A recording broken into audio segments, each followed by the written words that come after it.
listen very, very carefully. Just because we're black, they say we are slaves. Speak of righteousness, they say we are praise. Just because we're black, they say we are slaves. Speak of righteousness, they say we are praise. Brought us from the motherland in bondage and chains. Bury our culture and change our names. They claim we're free, yet we are in pain. As long as there's life, there's a lot to gain. Just because we're black, they say we are slaves. Speak of righteousness, they say we are praise. Just because we're black, they say we are slaves. Speak of righteousness, they say we are praise. When God spoke his words, they said he was deranged. Marley sung his songs, they said the same. Malcolm X and Martin Luther fought relentlessly so we could be better. Just because we're black, they say we are slaves. Speak of righteousness, they say we are praise. Just because we're black, they say we are slaves. Speak of righteousness, they say we are praise. Brought us from the motherland in bondage and chains. Bury our culture and change our names. They claim we're free, yet we are in pain. As long as there's life, there's a lot to gain. Just because we're black, they say we are slaves. Speak of righteousness, they say we are praise. Just because we're black, they say we are slaves. Speak of righteousness, they say we are praise.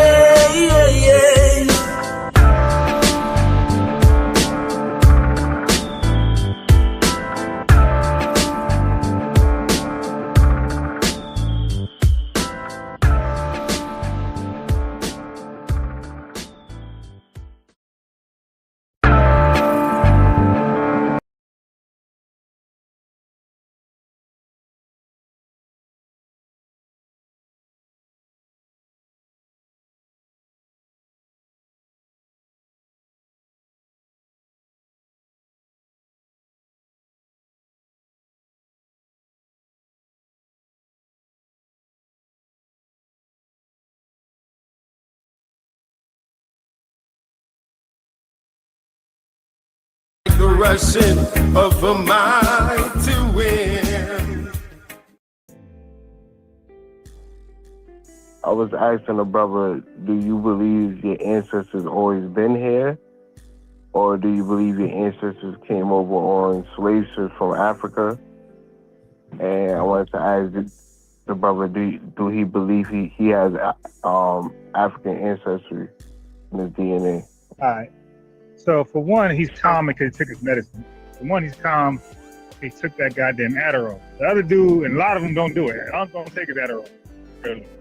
Now, my ancestors, because you say ancestors, do these ancestors have a name? Can you name one name? Because as far as I'm concerned, an ancestor has a name. You're supposed to be able to name an ancestor. So which one? What's the name of the ancestors that was on the ship? Just give me one name of one person on that ship. I don't know. I will have to check slavevoyages.com to see what time period. Wait. So what year would that be? Okay, so how old? Yeah, so to do that, so before you got to give us a name. Do you believe so-and-so that was on the slave ship was your ancestor? As far as I'm concerned, the ancestor, I have to know who they are. What? Did he say he has to know their name before he claims them as an ancestor? Hold on, before he accepts that he has Africans that came over on the slave ships, before he accepts that he has ancestry with them, you got to show him a name. He has to know the name first. He has to know exactly who you're talking about before he admits that he has African ancestry. Is that really what he's saying? Let me listen. It can't be some ghost, some spiritual Holy Ghost person. It has to be a real person I can identify with. As far as I'm concerned, our ancestors, calling folks ancestors, around 1700, somewhere like that, right? But a straight African, I'm not gonna a generic African. I'm not gonna call my ancestors because there's.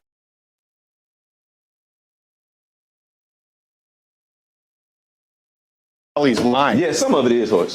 I saw him on camera. He killed his girlfriend with a butter dish. I don't give a shit what he says. He took too long to say that answer. He had to think about it. No, he's thinking about what he wants to say. Yeah. He don't just spit shit out. He wants to think about what he's saying. Last time we talked, we were kind of just, and the reason was just like, often you see in news, people just kind of siphon themselves off right into an echo chamber. And I thought it was good. We were just kind of able to see other perspectives. Where do you think?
The country is now, like with that, like. Is that an open question? Or? Yeah, race relations between, because last time I wanted to get your perspective, and there's a perspective now in the white community. None of us are an ambassador for the entire community, but things have changed quite a bit the last year and a half. Temperatures have gone up. But what do you guys think? What do you think we are in the country? I'd like to chime in on that. Yeah. I'm happy you asked that question. There are a lot of social and economic dynamics at play that have certainly gone, in my opinion, in the wrong direction. I don't think that people really understand the gravity of where we're headed. We are vastly sliding into an autocratic regime here. And absolutely. I'll give you several reasons. You see, in order to have, you can't have a one-dimensional approach when you're wanting to continue to lead from a global perspective, all right? What you see here today is an isolationism approach which has never worked in the past. It's because we don't have an understanding of geography and history, all right?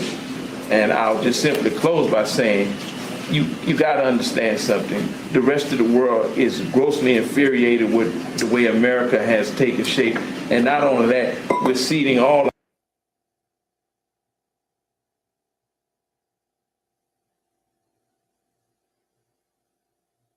Some people carry that air of superiority. Yeah. And if you present that to me, I'm very conscious of that. If you present that to me, I'm gonna respond appropriately. Yeah.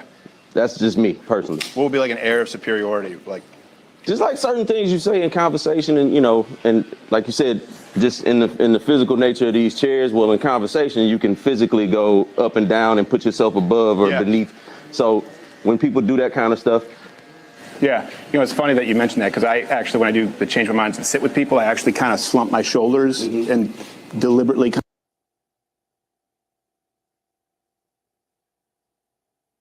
Right there, the blue shirt. Blue shirt. Oh, Yes, Steven. sir. I met Cedric. I think I scared him. I think he was. Hey, Doing all right? Yeah, man. How you doing? Good to see you. I need it. You guys all have your beards nice and right. I should probably do a disclaimer, fair use disclaimer. I do not own the content to this video. I just don't. This is just for, commentary and discussion purposes. So, fair use. It's only for fair use. So that's my disclaimer. I'm using this video. Fair use. Never learned how to do this shit. It's because people come here. Oh, I see what it is. It's a power move. You have me sitting lower. Yeah, so we can all look down on you. No, thanks. Well, they said you guys got some people coming in here after the last one. Yeah, a couple people came They just through. felt like, I think this is a place where white and black people have conversations. So it was funny. The first person that came last time was he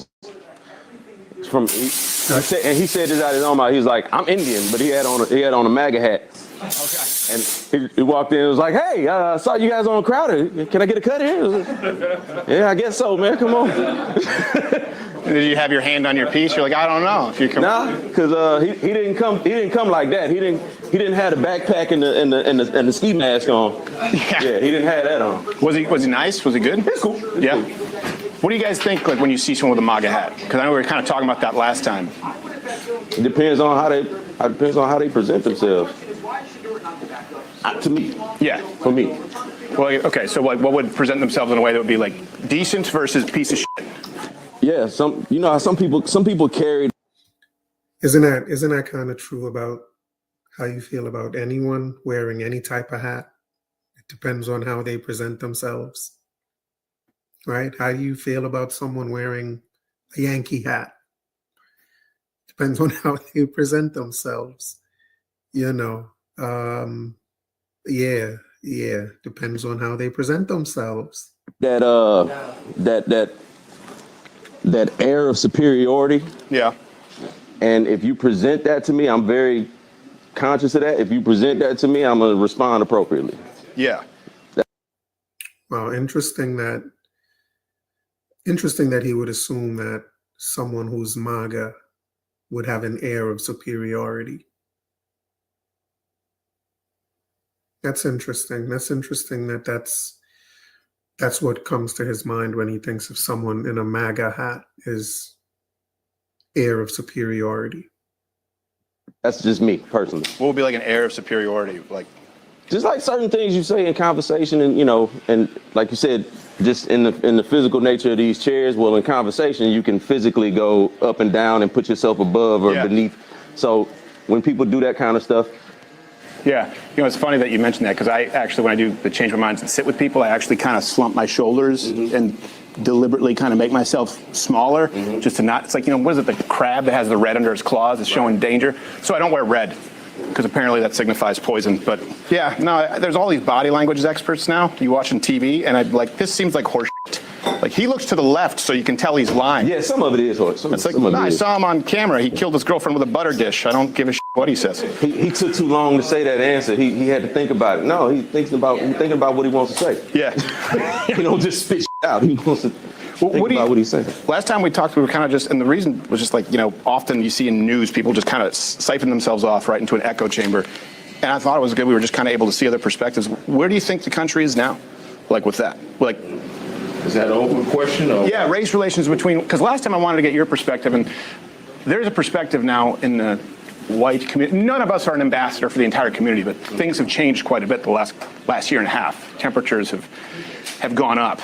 But what do you guys think? What do you think we are in the country? I'd like to chime in on that. Yeah. I'm happy you asked that question.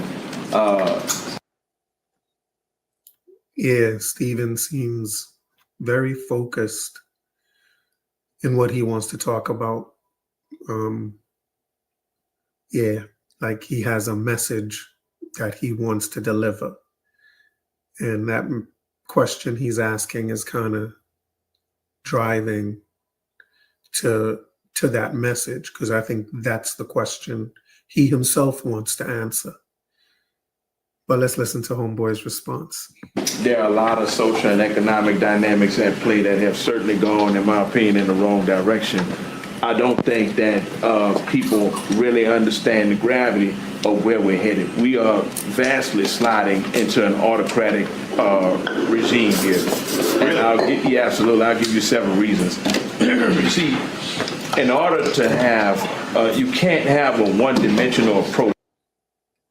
We're slipping into an autocratic regime. An autocratic regime. Those are pretty strong words right there. An autocratic regime. I'm gonna do a quick chat GPT and ask chat GPT what an autocratic regime is.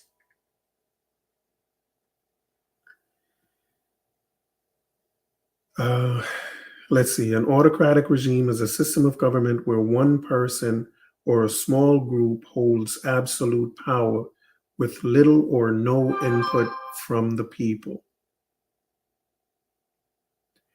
An autocratic regime is a system of government where one person or small group holds absolute power with little or no input from the people. Now, just given that, I don't know how seriously I can take this guy. Like we're slipping into an autocratic regime. You can't be serious. Like, how can I take you seriously if that is like, what says to you that we are about to go into a phase where one person or a small group has absolute power? No input from the people. We're going to go from rule of, by, and for the people to no input by the people, just like that, at the drop of a hat. Like, how do we even take anything else that comes out of his mouth? Why would we take it seriously?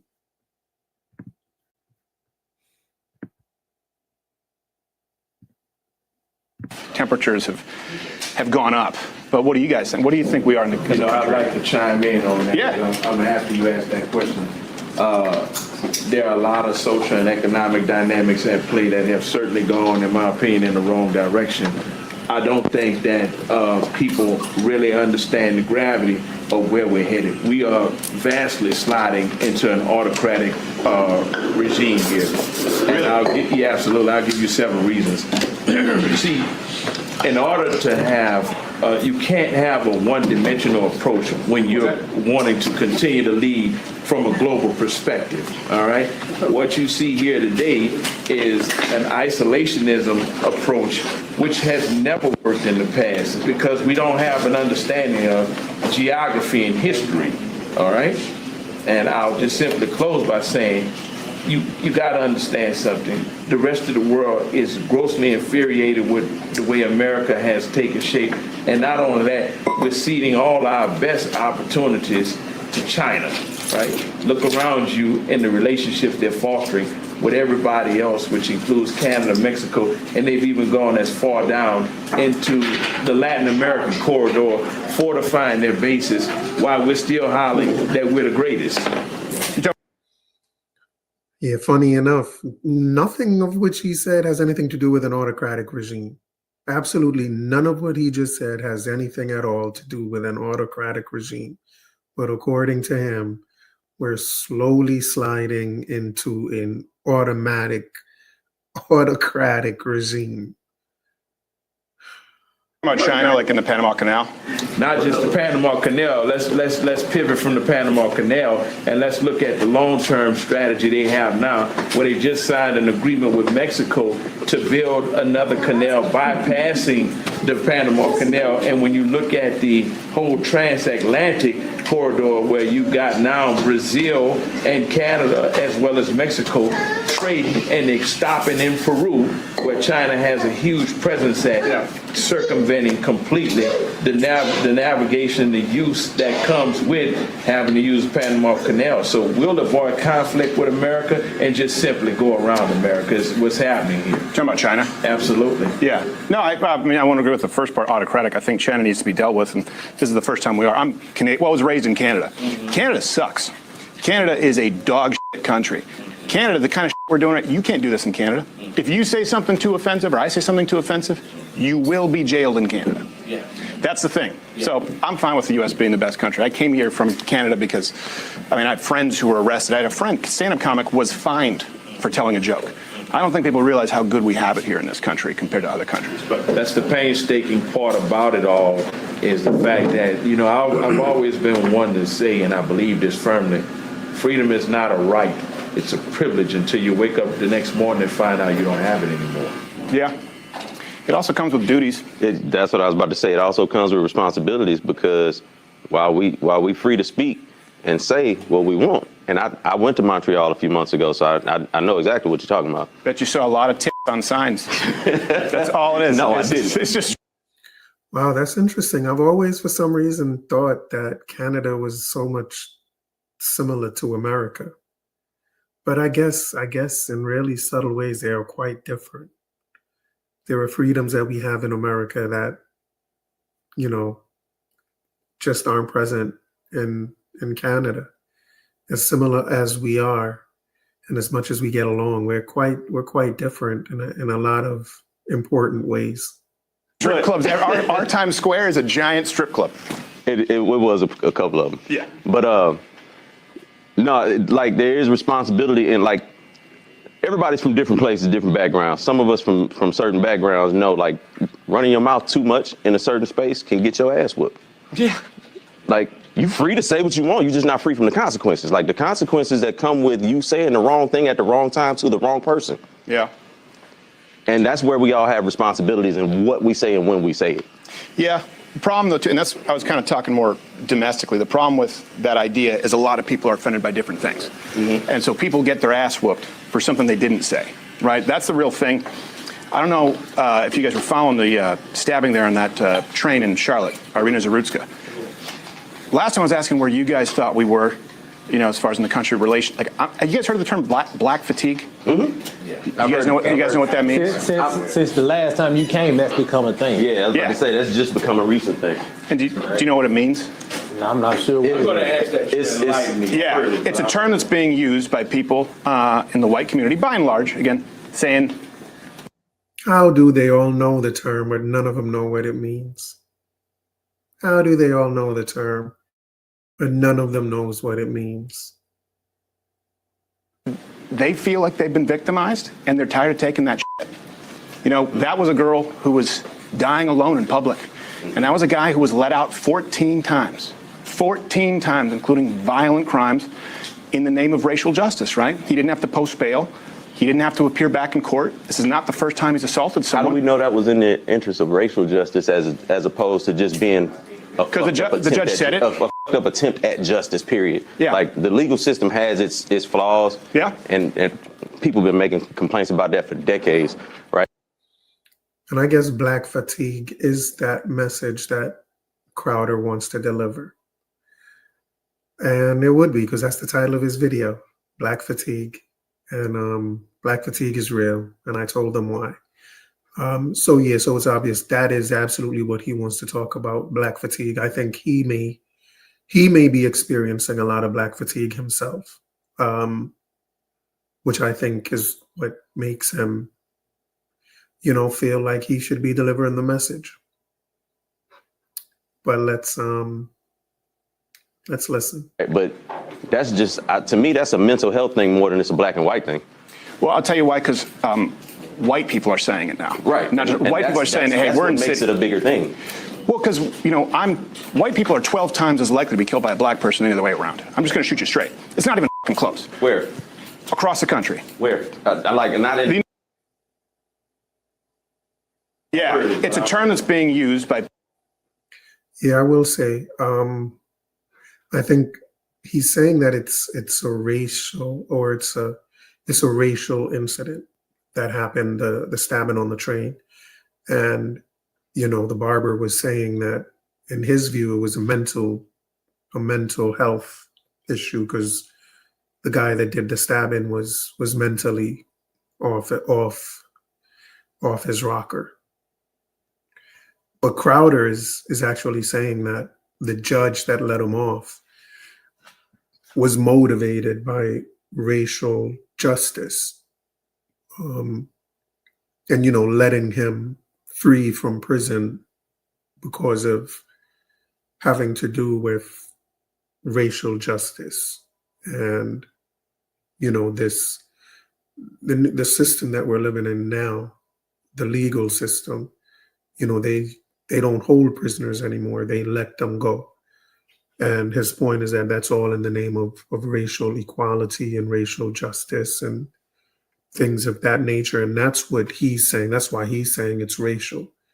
So whether the guy stabbed the girl because for racial reasons, you know, even though he was saying he got the white girl, but regardless of that, Crowder is going from the judge and what motivated the judge to let this guy out.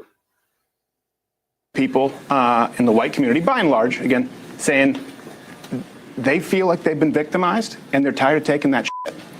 You know, that was a girl who was dying alone in public.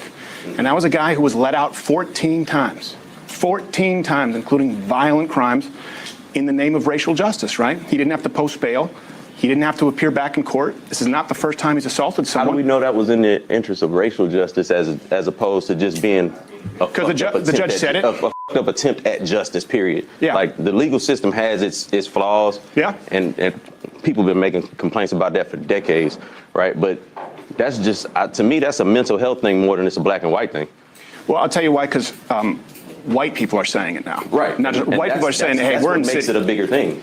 Well, because, you know, white people are 12 times as likely to be killed by a black person than the other way around. I'm just going to shoot you straight. It's not even close. Where?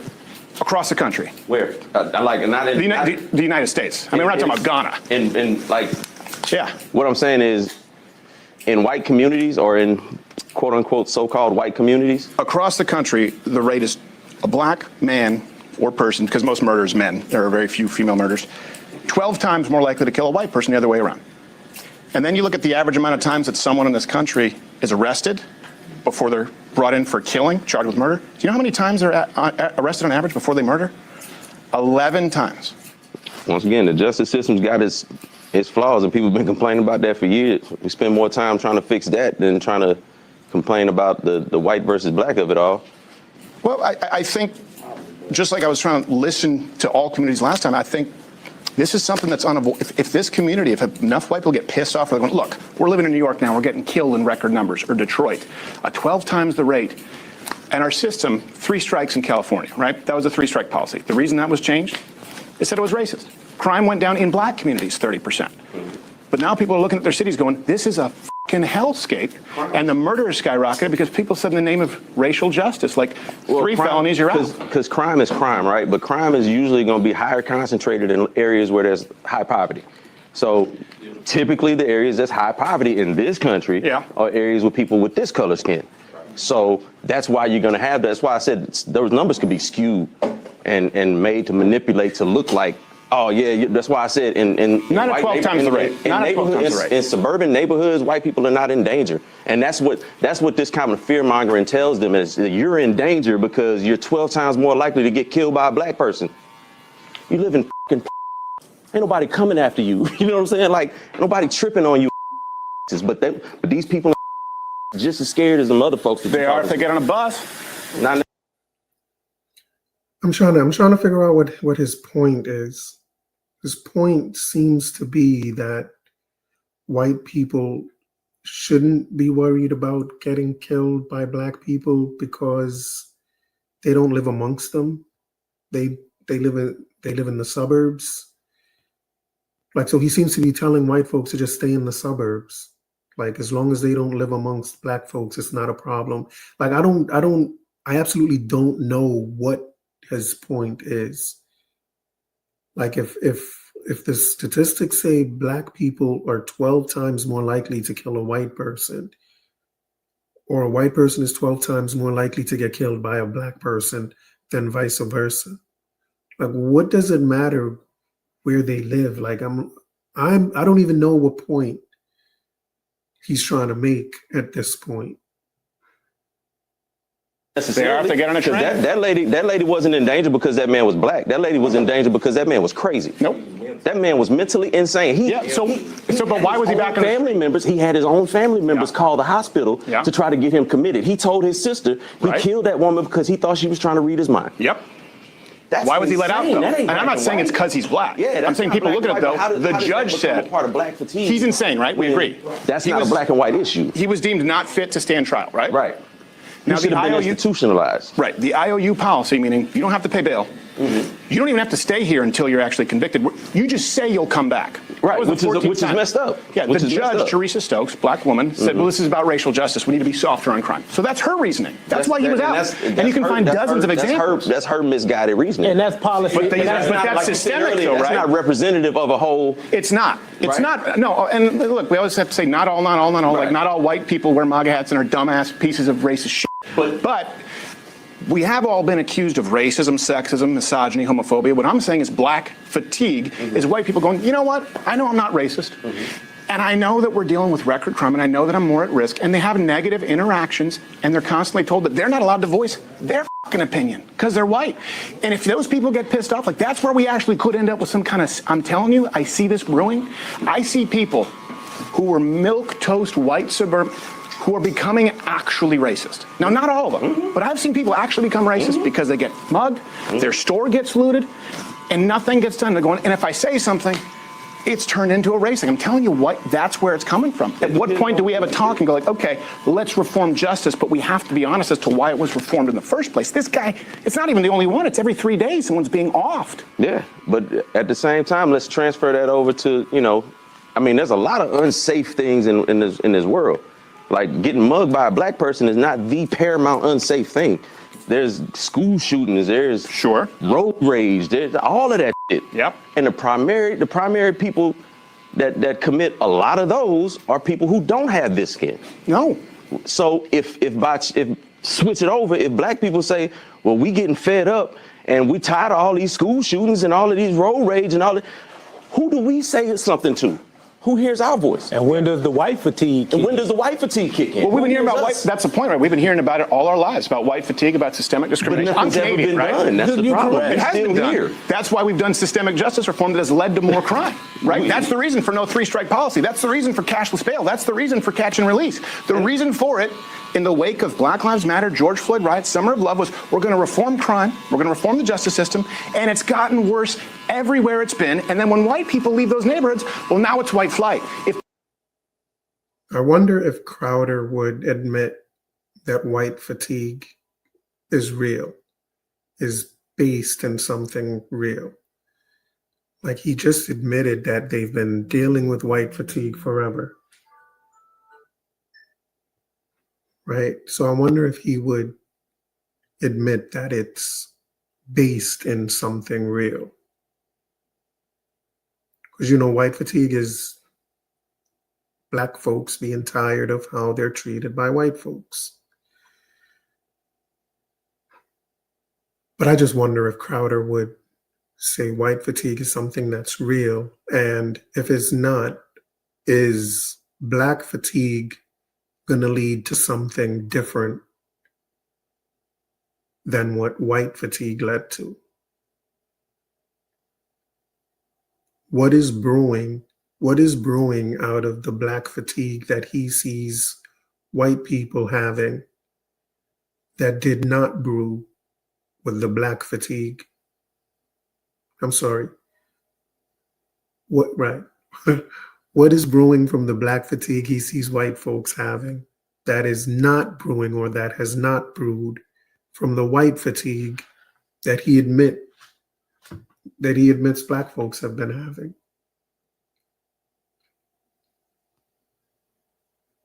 And so, just exactly what is brewing that's different that we haven't seen before. They come in as gentrification. And I'm telling you, there are a lot of people who are pissed. That commit a lot of those are people who don't have this skin. No. So if switch it over, if black people say, well, we getting fed up and we tired of all these school shootings and all of these road rage and all that, who do we say something to? Who hears our voice? And when does the white fatigue kick in? And when does the white fatigue?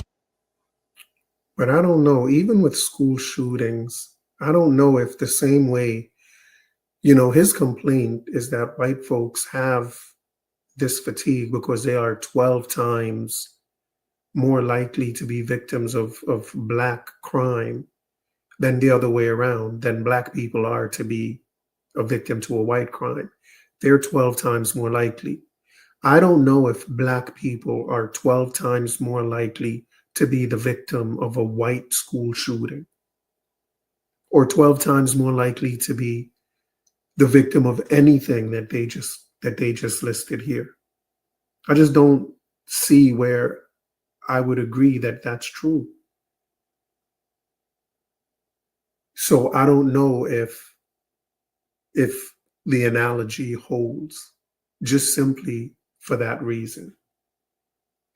If you can show me where this white fatigue that they're talking about, being tired of these school shootings, if you can show me where white school shooters kill more Black folks than whites or anybody else, then they'll have a point. But I don't think they're going to be able to show that. So I don't know if their fatigue in that instance would be justified. Would just be a fatigue on the fact that they are white people doing the shooting. But if you're not the victim of it, it's not the same type of fatigue. Well, we've been hearing about white. That's the point, right? We've been hearing about it all our lives, about white fatigue, about systemic discrimination. But nothing's ever been done. That's the problem. It hasn't been done. That's why we've done systemic justice reform that has led to more crime, right? That's the reason for no three-strike policy. That's the reason for cashless bail. That's the reason for catch and release. The reason for it, in the wake of Black Lives Matter, George Floyd riots, Summer of Love, was we're going to reform crime, we're going to reform the justice system, and it's gotten worse everywhere it's been. And then when white people leave those neighborhoods, well, now it's white flight. If they come in, it's gentrification. And I'm telling you, there are a lot of people who are pissed off, and they're not going to sit down and have this conversation and be real about it. And they're going, well, what happens when someone has to keep their mouth shut about everything? Nobody tell you have to keep That's how they feel. That's how they feel. I don't believe white people have to keep their mouth shut. I think white people don't speak up about a lot of the things that they do and they perpetuate that affects us negatively. That's the stuff that nobody wants to. That the issues aren't made about those things. I really respect the platform that you have, because you do have open and honest conversations. And I have to say, I don't believe that those numbers about the Black people murdering white people are correct. I don't believe those numbers are correct. What if they are? What if I'm not lying to you? If you're not, then I've been misled and I've been isolated from realistic numbers. But I know in this country, from the time that we got here and until now, there's never been hordes of Black people that everywhere it's been. And then when white people leave those neighborhoods, well, now it's white flight. If they come in, it's gentrification. And I'm telling you, there are a lot of people who are pissed off, and they're not going to sit down and have this conversation and be real about it. And they're going, well, what happens when someone has to keep their mouth shut about everything? Nobody tell you have to keep That's how they feel. That's how they feel. I don't believe white people have to keep their mouth shut. I believe that white folks believe they're given the message that they should keep their mouth shut. I believe that. With the N-word, they can't use the N-word. But Black folks get to call them a cracker, and they can't complain about it. Black folks get to say cracker as much as they want, and white folks cannot say anything about it. They just have to keep their mouth shut and just eat it. And as far as it comes to the N-word, they have to keep their mouth shut with that as well. They can't use that word, and they can't complain when any word is used against them. So I do believe that they feel as if they are being made to keep their mouth shut. White people don't speak up about a lot of the things that they do and they perpetuate that affects us negatively. That's the stuff that nobody wants to. That the issues aren't made about those things. I really respect the platform that you have, because you do have open and honest conversations. And I have to say, I don't believe that those numbers about the Black people murdering white people are correct. I don't believe those numbers are correct. What if they are? What if I'm not lying to you? If you're not, then I've been misled and I've been isolated from realistic numbers. But I know in this country, from the time that we got here and until now, there's never been hordes of black people that just go out and maraud and menace white people. Interactions happen and things do occur. I'm not saying that they don't, but not by and large in number. We can't be this smaller percentage of the overall population and still have the numbers that people try to perpetuate on to us. See, black people do more harm to other black people than we do to other white people. Well, that's true. That's true. You know, because people were close. That's and true. We also have historical evidence of groups of white people attacking and chasing black people. So it's coming after. So like, when people say it's not happening now. So when I'm just saying, and that's and none of that, changes the fact that white folks are 12 times more likely to be a victim than black folks. You can bring in all the anecdotal stuff you want, but the data is the data. The data says what the data says.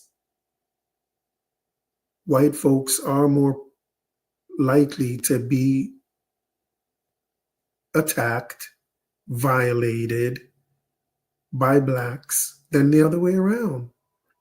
That's just what the data says. It doesn't say it doesn't happen the other way. It just says who's more likely and how more likely are you. And in this case, white folks are way more likely to get beat up by black folks than the other way around, whether it be through gangs of people or one person beating up one person. Doesn't make a difference. And none of what they're saying changes that data. the point is we're at a precipice right now. That's a part of the historical condition. Well, sure, but someone today. Hold on. I wasn't finished making my point. I wasn't finished making my point. You know, when like I said, black fatigue, that's the newest mantra that's been put out into society to make people think that, okay, they tired of black people. They tired of what you said, that we can't say anything about black people. We can't do, well, when you hold all the power, when you hold all the economic rights, when you hold all the things that make this country move, when you're in charge of those things, you know what I'm saying? Well, you know what, I put it like this.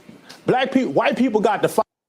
You know, for people who claim to have built America, when black folks are ready, we claim to not have no power to do anything. White people have all the power. White people have all the access. White people have all the control, and stuff just happens to black folks. Like, when it's convenient to us, we built this thing from the ground up. But when it's not, oh no, we don't control anything. Everything just happens to us. We don't control nothing. Firecrackers, we got the stem. That's it. Y'all got the power. The power is placed outside of the black community. We're charged with all the negative things. Those are the things that are really generally coincide with how people relate to us. The bad stuff that's go wrong with this world is the black people's fault. We the smallest part of this country. Remember that. You know what I'm saying? Beside the immigrants that come here, we have been tasked with the negative, the criminal, the immoral. That's us, and that's what we consider, that's white fatigue. But you know what we do? We just say, that's just how it's always been. So we don't make up words for it or terms for it. So now you have a frustrated group of white constituents that feel like, oh, we can't say anything. We have to do this, we have to do that, so you don't be deemed as that. Well, if you wasn't that in the beginning to start with, there will be no need for the reform or the feelings that you have. You can't say anything about, because you done treated us like shit for so long, and people finally stood up and said, hey, you got to stop treating us like shit. Now that you want to feel like, you know, things aren't going in the manner that you want them, now we want the right to keep saying those things. What if your premise is completely flawed? And what I mean by that is, if we're trying to understand it, you said you have power in all those institutions. Yes. What if, for example, you have an entire... Because I didn't know what this man was trying to say either. I'm glad Crowder knew what he was saying to be able to respond. But the only response I was going to have for him is, man, I don't even know what you're saying, bro. Entire generation of people young white men, women, who if they apply to a college or apply to a job, they don't have a grant, there's no Pell Grant, there's no type of subsidy, there's no DEI initiative. As a matter of fact, they're likely to be passed over. They hold no institutional power. And when you say black people haven't done anything, when you think of this white person, a young white person, because I'm seeing some people become radicalized and it can become a problem. And then they see billions of dollars and riots and damages all summer long, and then they go, why is this happening? Black Lives Matter, right? So they're going to make that connection. Now, they have no institutional power, but if they go into a neighborhood that's largely black, they're going to get the shit kicked out of them. And they're being blamed for something that supposedly their racist forefather did that they have nothing to do with. You think we're ever going to have unity? This is the problem. Unity, if let's say your dad's a or your grandfather's a and you walk up and you slap his teenager, you now have made that person hate you for life. And that's what I'm seeing with not even my generation. Younger people are going, I had nothing to do with this shit. They came up during the riots. They've come up under DEI, and they're seeing a 12-time murder rate, skyrocketing crime, and any proposals they make not holding institutional power shut down as racist. Now, why was DEI even instituted in the first place? Because for the majority of time that black people have been in this country and been free, we've been denied so much. Somebody somewhere had to put some things in place to provide access of some kind. If you believe that, that's fine, but you can't tell that young white kid who had nothing to do with it that he should just sit down and take it. Especially when they're getting killed at 12 times a day.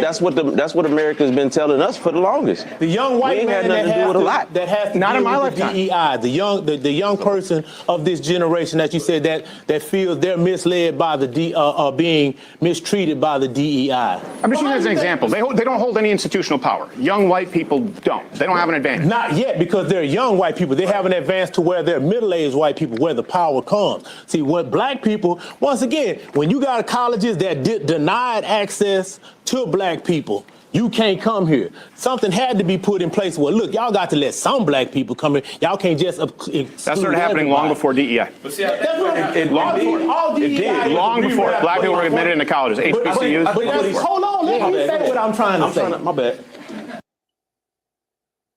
Yeah.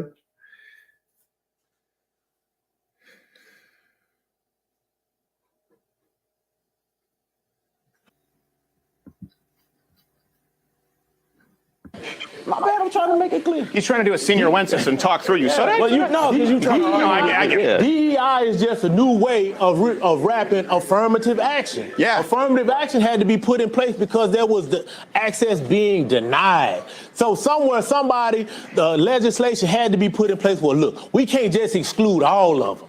So somewhere along the line, they have to be allowed some access. Okay, that was put in place. Now, fast forward till now, those same things that are put in place for those people back in those generations that are still in place, they're not excluding people from getting to places they're just still trying to keep those doors open so that those black people that were coming through that door can still get in. Because if you remove those, over time, we will be denied the access. If a black person has lower SATs, right, and lower GPA, should he get in over an Asian or a white person? Let me ask. If all things are supposed to be laid out equal, no, you shouldn't get. If you don't have it, that's what's happening. What it takes to get in. No, but it is happening, and I'm telling you, young white dudes are pissed. That's I'm not telling the majority of what's happening. It is happening. It is happening. In relation to DEI, first of all, DEI has been more beneficial. I'm a former commercial contractor, all right? DEI and affirmative action have benefited white people vastly more so than black people. All you gotta do is look at the business ownership or what have you, and you notice that as long as that white female happens to be 51%, then she qualifies as a minority and a double minority because she's white, she's among the minority in business ownership, and she happens to be a female, right? So you look at that based on population dynamics, and that automatically tells you this whole thing about DEI was number one, not as much targeted towards blacks as much as it was targeted towards minorities, which includes that LGBT. I agree. Right? So when we talk about that, we need to really deal with the real problem. And as it relates to the riots, let me tell you something right now.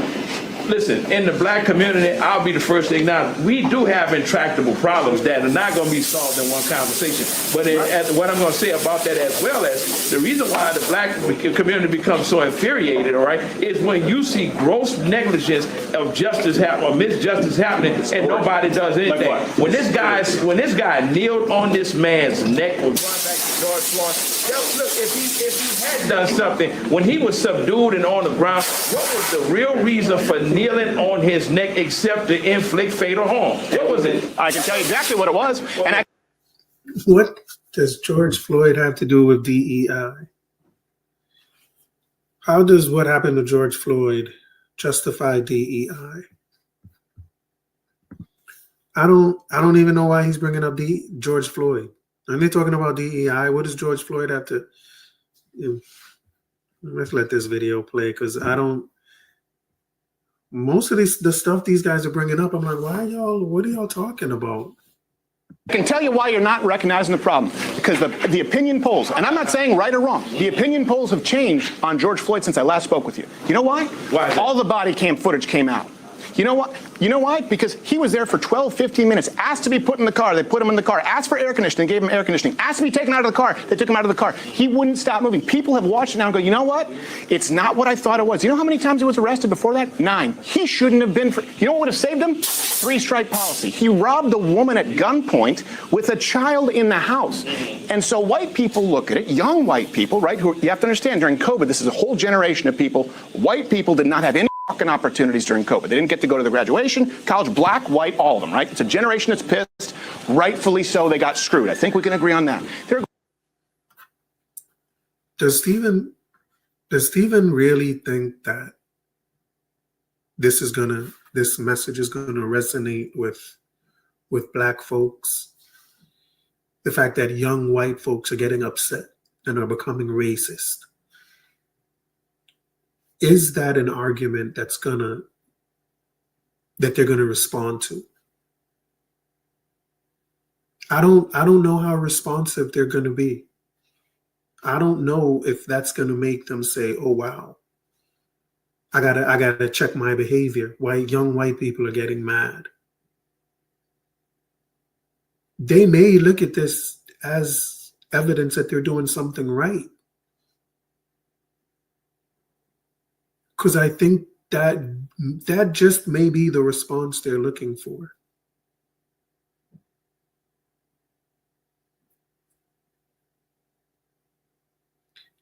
And if it's not the response they're looking for, I don't know if they care regardless. I don't know if this is gonna be what motivates them to change.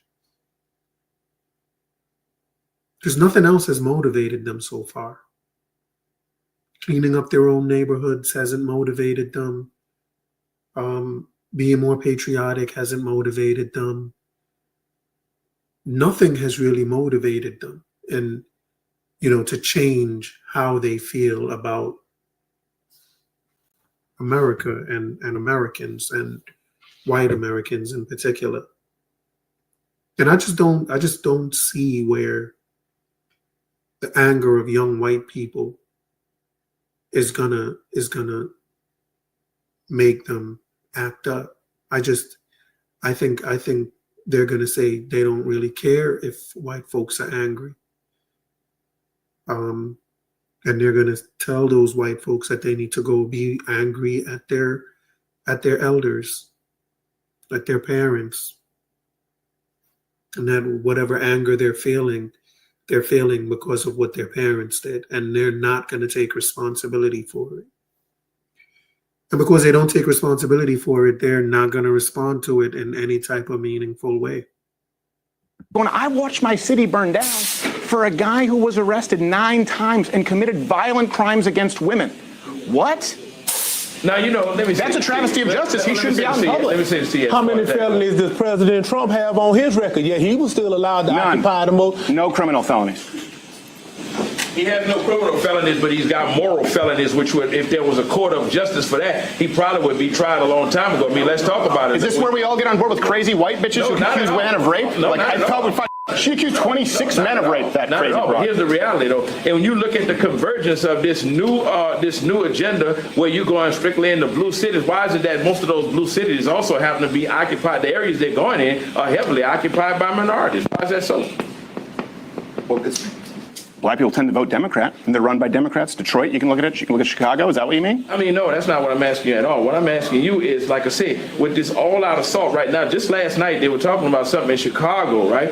But at 1 o'clock in the morning, you had people in military gear, what have you, helicopters and all this kind of stuff like this here, not just knocking doors down, but dragging people out. Because it's the murder capital of the country. You just said black people are more harmed by this. We don't want to take out murderers? No. I think really what truly was you're confusing what I'm trying to say to you. Are you talking about the National Guard in Chicago? No, what I'm trying to say to you is this, though. If we're going to talk about the problem, let's talk about the problem in its totality. The fact about it is, when you talk about white America being pissed, white America is going to always find a reason that doesn't fit their narrative or what have you. But what white America fails to talk about, and what never ceases to amaze me, is the fact that the biggest threat is not going to come from blacks. The biggest threat is coming from within. You look at the average person that's been committing some of the most heinous crimes over the days, it's 22 to 29-year-old white males, right? Look at how No, they were. it's just not true, man. Violent crime, you just said, like you said, a small percentage of the country, about 12 to 13%, 50% of the violent crime, but the murder, a 12 times likelihood. That's a skewed stat. If you just,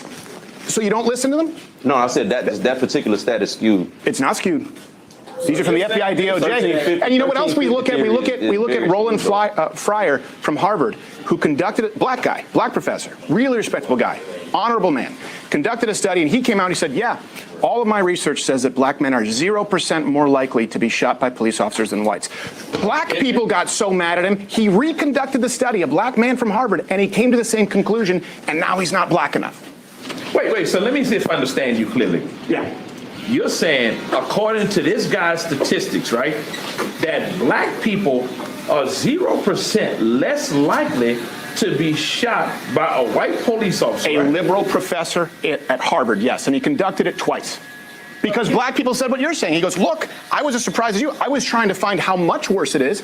My data showed me it's not. He reconducted the study an entire time.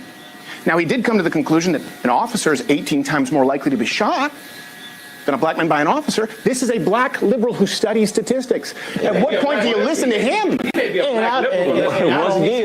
I don't believe him. That's skewed too. Institution, and if he comes out and says something of the sort, there's no telling the backlash that he may not get. Listen, there are token blacks in every society. I mean, all you have to do is look back throughout. And there we go, right? Hang on, let me see what those stats were. That is skewed. It's not skewed. These are from the FBI. Problem in its totality. The fact about it is, when you talk about white America being pissed, white America is going to always find a reason that doesn't fit their narrative or what have you. But what white America fails to talk about, and what never ceases to amaze me, is the fact that the biggest threat is not going to come from blacks. The biggest threat is coming from within. You look at the average person that's been committing some of the most heinous crimes over the days, it's 22 to 29-year-old white males, right? Look at how No, they were. it's just not true, man. Violent crime, you just said, like you said, a small percentage of the country, about 12 to 13%, 50% of the violent crime, but the murder, a 12 times likelihood. That's a skewed stat. If you just, so you don't listen to them? No, I said that particular stat is skewed. It's not skewed. These are from the FBI, DOJ. And you know what else we look at? We look at Roland Fryer from Harvard, who conducted it, black professor, really respectable guy, honorable man, conducted a study, and he came out and he said, yeah, all of my research says that black men are 0% more likely to be shot by police officers than whites. Black people got so mad at him, he reconducted the study, a black man from Harvard, and he came to the same conclusion, and now he's not black enough. Wait, so let me see if I understand you clearly. Yeah. You're saying, according to this guy's statistics, right, that black people are 0% less likely to be shot by a white police officer. A liberal professor at Harvard, yes, and he conducted it twice. Because black people said what you're saying. He goes, look, I was as surprised as you. I was trying to find how much worse it is. My data showed me it's not. He reconducted the study an entire time. Now, he did come to the conclusion that an officer is 18 times more likely to be shot than a black man by an officer. This is a black liberal who studies statistics. At what point do you listen to him? So the study says black people are not more likely to be shot by white police officers. And he just stated that it says white officers are more likely to be shot by blacks than the other way around. That's interesting. I would like to look into that study. That study would be interesting to look at.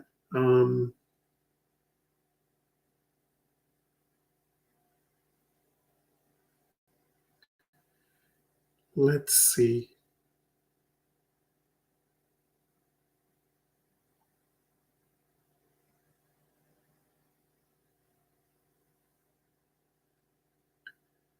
All right, so here's the study. Here's what ChatGPT says. There was an empirical analysis. There was an empirical analysis of racial differences in police use of force. It says the findings are that on non-lethal use of force, Black and Hispanic individuals are approximately 50% more likely to experience force than whites, even after controlling for context. But the study finds no racial difference in officer-involved shootings after controls.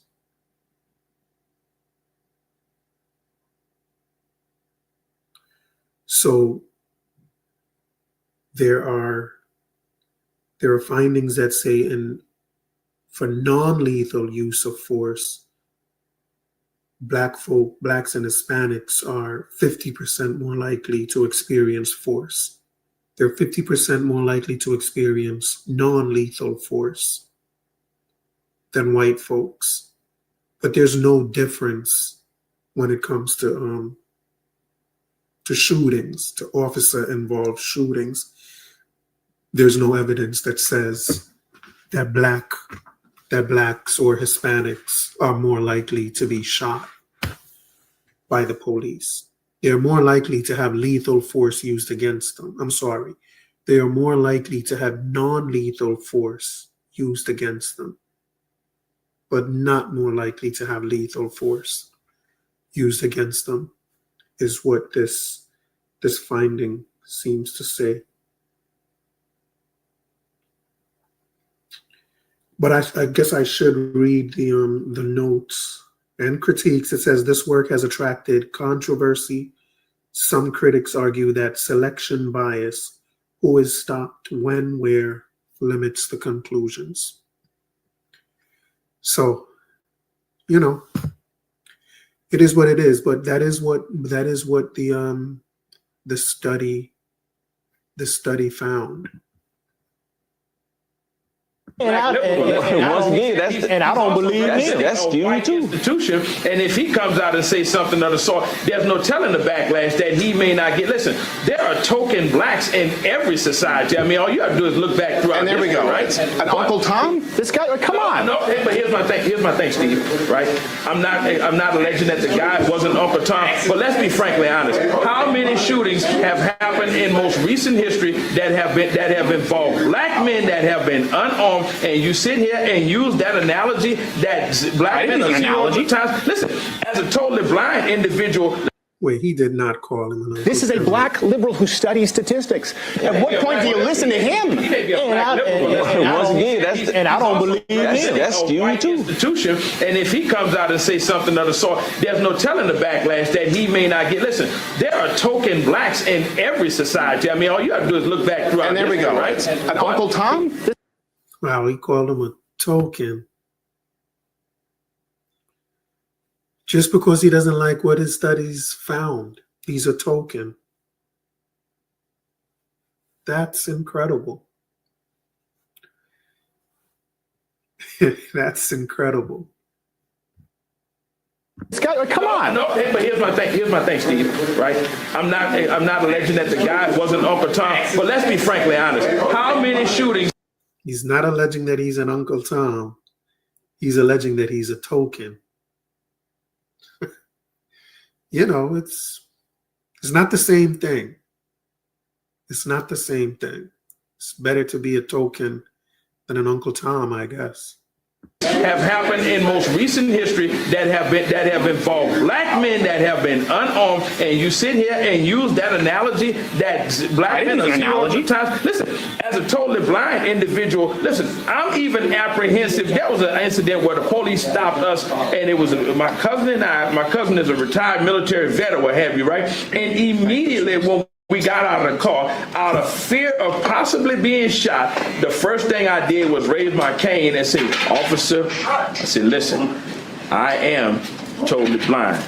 Before we get out of hand with this, right?" Now, I shouldn't have had to react like that. But when you start looking at what's really happening in this country, many times because here's the deal. I don't care if you put on a uniform. You can't legislate the heart of a man and his intent, all right? And many times these officers do allow that badge to give them impunity to operate and exercise their racism. Let's be honest here, Steve. Some of them do. By the way, I just find it funny that when I came up and shook your hand, you didn't tell me you were blind this whole time. I was like, I must have woke you up. You could have said, "Dude, I'm blind." I was like, "Oh, my bad. I'm sorry." This whole thing. You just throw that out there like a cluster bomb. I'm like, Say you should have waved his cane when you came in. I feel like an asshole in the middle of the room. That's what I told you when you said, "Does he sleep behind the glasses?" I was like, "No, he just can't see you." Hey, look, I thought you was making a joke. I said, "Oh my God, here's this condescending asshole here." It's okay. He forget he blind sometimes. I had no idea. No, man, but you know, I agree. You can't legislate what's in a man's heart. Yeah. But you can't throw out everything. You can't go, that stat skewed. That black guy from Harvard who was always a liberal who did it twice, it's skewed. You can't throw it out. How often do you see black police killing unarmed white people? Actually, how often do you see that? How often do you see that? Well, I tell you, actually, the stats show that when you're dealing with armed white people versus black armed people, white armed people are more likely to be shot by the cops than black. White armed people are more likely to kill police officers. Look at what happened in Kansas where those 5 police Let's call the stats a wash on that. Here's what I do know. Everyone wanted the body cam footage, and I agree. I was like, we should have body cam footage. We should have accountability for police officers, right? And we were to believe after the era of, remember, we went through Trayvon Martin, Tamir Rice, Mike Brown, obviously George Floyd. There were so many that you could use as examples. We thought that we'd have a rash of body cam footage showing us the police brutality. You haven't seen body cam footage of note in the last year. Once that footage came out, it's about a 20-to-1 ratio where you see someone getting violent with an officer. We have not seen what we thought we would see. And now people are going, okay, so maybe not the body cam footage, right? We thought we'd see all the abuse. Wait a minute, before you jump off of that point, what about the body cam footage where we see white people and white police and the white citizen is being belligerent with the police?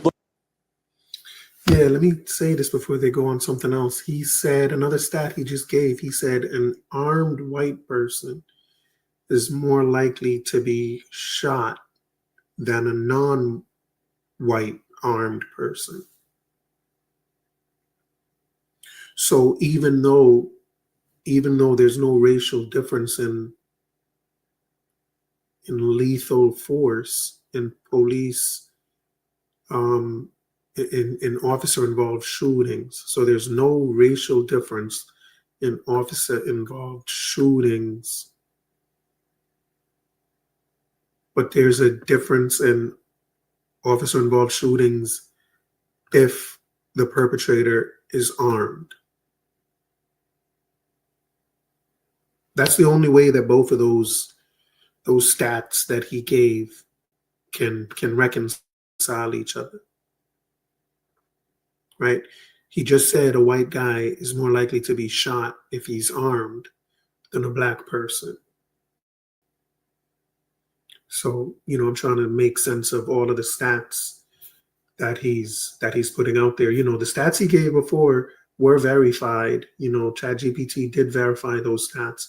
So the new one he's giving out is that if you're white and you're armed, then you're more likely to be shot by police. White armed men get shot at a higher rate than armed Black or Hispanic men. And I don't think that necessarily goes against the previous stat he gave where there's no difference, there's no racial difference in lethal, in officer-involved shootings. There's no racial difference. And again, the only way I'm making sense of it as if there's no racial difference in shootings when the perpetrator is not armed. Yeah, that's the only way I can make sense of that. But let's just continue. But the police showing extreme restraint in dealing with that person. Whereas black people will reach for your wallet, bow, you get shot. I got a phone in my hand, bow, you get shot. And I'm not doing anything, and bow, you get the shot. The stats don't reflect it. But white people are being killed in record numbers right now, and they're pissed. And if you keep just not listening to them, look, like you said, white people are the majority of this country. You have young white people who are getting more and more mad. I'm just telling you the truth. What they mad? And they have the guns. They're mad because this thing. Here's why. Here's why. They go, look, I'm 12 times more likely to be killed by a black person than you are a white person. And you go, well, that doesn't count. They go, look, my dad's business got burned down. Yeah. And where? My city got burned down. I've been accused of being a racist, even though I'm not. And I'm looking at this right now, and I'm not allowed to have an opinion, and I can't go into certain neighborhoods because I get my ass kicked. And then you just say, yeah, but you've had systemic power. That is a surefire way to breed racism. Let's be frank about that, Steve. Now, first of all, here's why I disagree with you emphatically, right? Number one, when it is historically proven when there are riots, and this is the crazy part, most times we as blacks, we tend to riot in our own neighborhood for the same reason why we're not 12 times likely to kill a white person, because of that fact that the penalty is going to be much harsh, okay? If black people really were the kind of threat and menace to white people as we're going to sit here and say that they are, never mind the stats, there's no way in the world that most of us would still be here, because guess what? You guys would find a way to deal with the problem if it is from a multiplicity of angles, all right? So, like I say, when I'm saying this right now, when it comes to stats, deal with it. Who controls that narrative, Steve? We did deal with it. You know, we dealt with it in blue cities, cashless bail, catch and release. We did everything that was demanded. Defunded the police in certain neighborhoods. Guess what? No blacks ever asked for defunding the police officers. Well, here's the deal. Now, I will say it's mostly. That's what I'm saying. Yeah, it's mostly black women. It's mostly black activist women. And they're not representative of black men. I get that. Just like the guy who killed the lady on the bus that you were talking about earlier, right? He doesn't represent black America and what he did. I mean, listen. Here's where he does. Just listen to me here. Here's where he does. Here's where he does to a lot of people. And this is what I'm just trying to, because last time I sat and listened, but I want you to hear something really important. Here's where he does. Young white, that person's parents, that person's relatives, look at it and go, wait a second. This guy was out 14 times, and the reason he was out 14 times was because a black female judge, in the name of restorative justice, who has received funding from NGOs, said, we're going to have cashless bail and catch and release and the IOU policy in the name of racial justice. So people are going, my daughter's dead because it would have been racist to keep this guy in jail. You need to understand that, right? But you understand it, though, right? Because you just made those same judgments about people who existed 150 years ago. Yeah. This is someone's sister. Her flawed judgment does not represent the opinion of black people, number one. There you go. Okay, it represents a systemic correction. Well, let's talk about systemic correction. And you know what the problem really is? When you defund our opportunities to provide adequate psychiatric institutionalization for those kind of people, that wouldn't have happened. Because let me tell you something, even as a black person, as a judge, if you come before me 11 times with all of the information that you provided me with, you know what, before I release you, you know what, I'm going to have. Hang on, I want to hear. Really important. Here's where he does. Young white, that person's parents, that person. Yeah, I just really want to hear what his message really is, because this, I think, is what his message really is. And I want to know if what he's talking about, is it really justified? Like, is this something that's deserving of a response, an appropriate, sincere response, something that when we hear it, we're like, okay, we understand, and we're going to respond in an appropriate way. And we're going to respond in a way that shows that we hear it and we acknowledge it. And we accept it, and we want to respond in a meaningful, responsible way. Like, let me just hear exactly what his concern is. Person's relatives look at it and go, wait a second. This guy was out 14 times, and the reason he was out 14 times was because a black female judge, in the name of restorative justice, who has received funding from NGOs, said, we're going to have cashless bail and catch and release and the IOU policy in the name of racial justice. So people are going, my daughter's dead because it would have been racist to keep this guy in jail. You need to understand that, right? But you understand it, though, right? Because you just made those same judgments about people who existed 150 years ago. My daughter would have been dead. My daughter would not have been dead had it not been for a black judge that was out for racial justice. Like when black folks hear that, is that something that they'll respond to in a meaningful way? I don't know. I just don't think so. And is that a responsible response? Is that a responsible way to look at it? Where, because they're bypassing the fact that this guy was insane. Like, they're bypassing the fact that this guy was insane, and now they are looking at the reason he was released.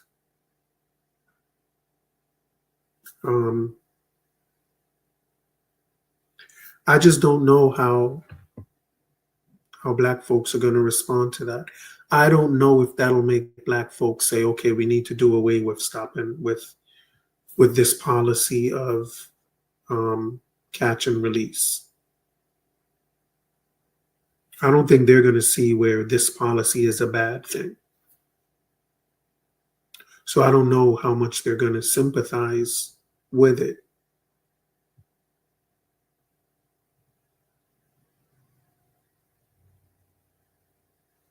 I think that what's happening would give people, the parents, the family members, the children, I think that would give them a right to be upset with that policy that allowed that to happen. But I don't know if it would justify them becoming racist themselves. It may justify them and their displeasure with the system. But I just don't know if it's going to justify them being racist. And for some reason, I think I guess I'm wondering if Crowder is trying to justify the coming racism, that racism will now be justified. And I think his response would be that it's not justified, but it is inevitable. It's going to happen, justified or not. And I think that is pretty much what he's trying to say, is that racism is coming, whether it's justified or not. I think there may be a part of him that is trying to justify it because he may have those feelings. I don't want to speak for him. But I just don't know if racism is ever going to be justified.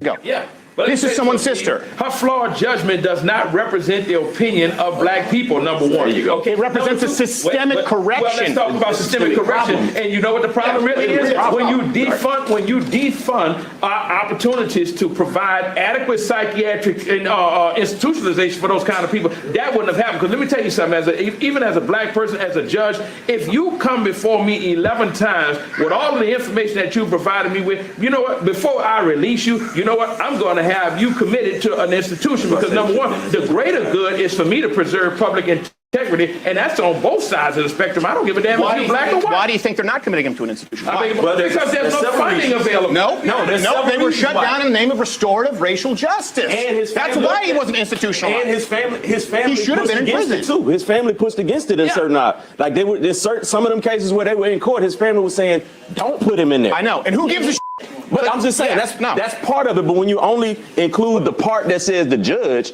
You're not giving the whole story, and that's what media ends up doing. That creates these tensions in people. They straw man conversations and only tell part of it. No, it's not as strong. The tension is there.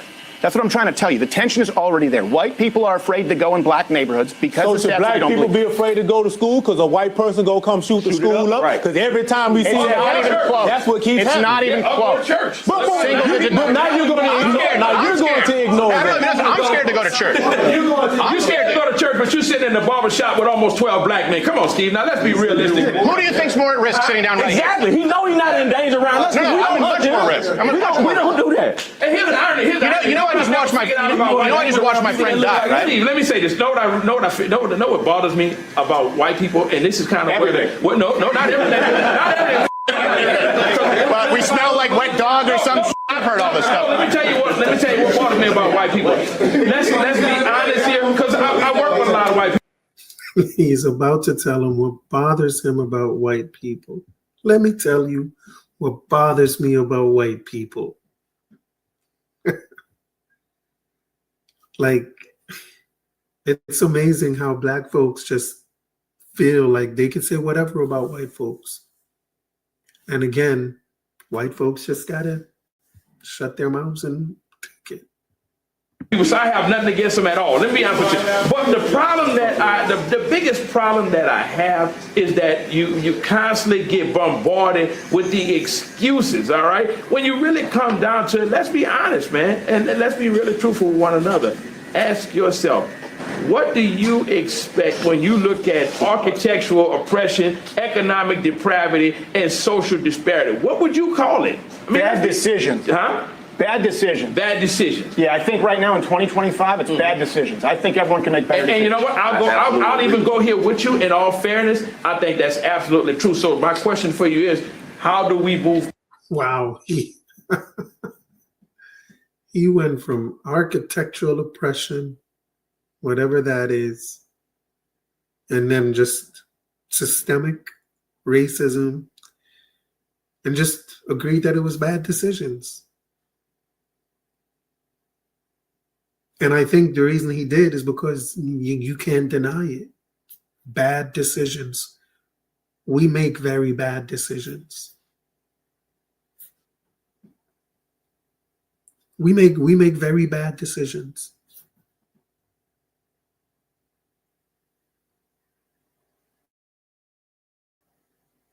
And I think the data suggests that we make very bad decisions.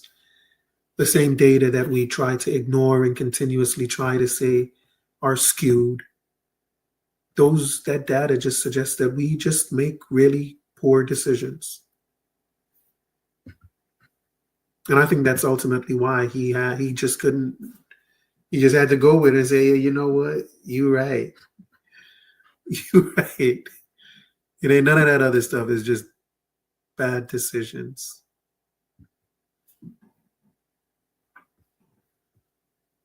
Economic depravity and social disparity. What would you call it? I mean, bad decision. Honest here, because I work with a lot of white people, so I have nothing against them at all. Let me be honest with you. But the problem that the biggest problem that I have is that you constantly get bombarded with the excuses, all right? When you really come down to it, let's be honest, man, and let's be really truthful with one another. Ask yourself, what do you expect when you look at architectural oppression, economic depravity, and social disparity? What would So he starts off by talking about the excuses that white folks make. Did y'all notice that? He says, y'all just bombard us with excuses. And then he went right into making excuses. Architectural oppression, economic depravity. Like he went right into doing what he just accused white folks of doing. There's some I've heard all this stuff. Let me tell you what bothers me about white people. Let's be honest here, because I work with a lot of white people, so I have nothing against them at all. Let me be honest with you. But the problem that the biggest problem that I have is that you constantly get bombarded with the excuses, all right? When you really come down to it, let's be honest, man, and let's be really truthful with one another. Ask yourself, what do you expect when you look at architectural oppression, economic depravity, and social disparity? What would you call it? I mean, bad decisions. Huh? Bad decisions. Bad decisions. Yeah, I think right now in 2025, it's bad decisions. I think everyone can make better decisions. And you know what? I'll even go here with you. In all fairness, I think that's absolutely true. So my question for you is, how do we move past this? Yeah. Okay. How do we move past I agree with you. I agree. And I think maybe we'll find some common ground here. If we agree there is personal accountability and bad decisions, and I think we also all agree that feminist white are the worst demographic in the country, along with lesbians. There's a great book that says that they were her pride. See, that's what I'm saying. Like I'm telling you, like believe me, I don't have a. Hold on. Let me just clarify, and I mean that. Angry white feminist bitches and lesbians, because if they didn't vote, we wouldn't have half of the shit. But. And this is one thing I appreciate about black men, that white men are so, black men can talk about these things, and black men are okay being masculine. White men are told it's sexist. There's a lot there. Personal accountability decisions. Now just take that and apply it. What you kind of just did here is you blamed white people, without realizing it, for systemic discrimination, and that removes autonomy from a white person to be accountable and also rewarded for their good decisions. So if we agree it's bad decisions, personal accountability, we'd all be against reparations, and we'd all be against the criminal justice reform. I'm definitely for reparations. I'm for reparations. So see, that to me, you said excuse. Yeah. That sounds like an excuse to me. You ain't paid me back. You ain't paid me for what you owe me. What did I take from you? You can't start another bill What did I take from until you pay this old bill. What did I take from you? You didn't take nothing. Your ancestors. But you just said you. Well, when I say you, I meant it as a euphemism. But can you understand why white people hear it and get pissed off? Yeah. Because I can take shit. But they're not mad about the advantages that were built into their lives. So you want young people to pay? Sounds like an excuse. And even without paying us back, Steve, no, my thoughts are on this here. Give us an opportunity to exercise our ability and our autonomy. Let me give you a perfect example. There's a gal right now, her name is Joy Reid. Look up her. I know Joy Reid. She's out of her mind. Look up her educational background. You don't think Harvard gave her a degree just because she was a black person or DEI, do you? I think she's an idiot. Okay, so but not because she's black, but she's an idiot. Okay, so you're entitled to that. I think Van Jones is smart, and I disagree with him. Joy Reid has said things that are so verifiably untrue. It's insane. Okay, so but you know, as a man, I'm gonna. I wonder why he felt obligated to saying he thought Van Jones was smart. Oh man, alive. He felt he had to throw it. Listen, I don't think all black people are stupid. Just Joy Reid. Just her. I'm going to indulge you and say, hey, you know what? I'm not going to indulge you. I'm going to respect your opinion, your frame of thought on that, right? I beg to differ tremendously, but nevertheless, though, that's why we're having this open discussion. But let's really talk about where we need to go from here on, and that is the fact that black people have every sense of entitlement as it relates to having reparations, and I'm going to tell you why, right? Because nobody has ever been as more loyal to white people despite the treatment than black people have, right? Nobody. You show me one race. You know what? They make options and opportunities available when other ethnicities come here or what have you that we will never get a chance to have, right? And then they turn around and tell us, stop asking about reparations. Whenever we want to ask for equality and fairness, it's a problem. So white America. So it spends several $1 trillion. When is it enough? Wait, spend $7 trillion on what? What did we spend it on? Let's go back to Lyndon Johnson model. Lyndon Johnson, you talking about the war on poverty? Is that what we talking about? Yeah. 1965? Why was that done? All right, but here's the deal. What about the Department of Lyndon Johnson. Education? Here's the deal. So now you're... The Department of Education, like, is he listing all of these things as reparations? Saying the Department of Education. Let's go back to the Department of Education. Okay, so my point is, these were. Hold on. No, I didn't answer your question. All right. The reason that this was given, right, when you're talking about the Great Society program, the reason when you look at the Model Cities program, the Great Society program. The Great Society program. In the Department of Ed.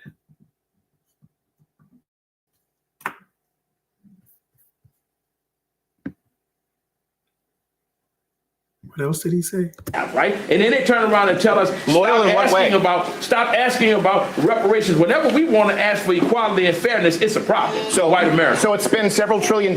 When is it enough? Wait, spend $7 trillion on what? What did we spend it on? Let's go back to Lyndon Johnson, model city. Lyndon Johnson, you talking about the wrong property? Is that what we talking about? Yeah. 1965? Why was that? The model state. What was the model state? What was that? Is he giving all of these things as reparations stuff? That's interesting. Done. All right, but here's the deal. What about the Department of Education? Here's the deal. So now you're saying the Department of Education. Let's go back to the Department of Education. Why would he say the Department of Education is a form of reparations? Why would the Department of Education be seen as a form of reparations? That's so interesting. Okay, so my point is, these were, hold on, no, I didn't answer your question. All right.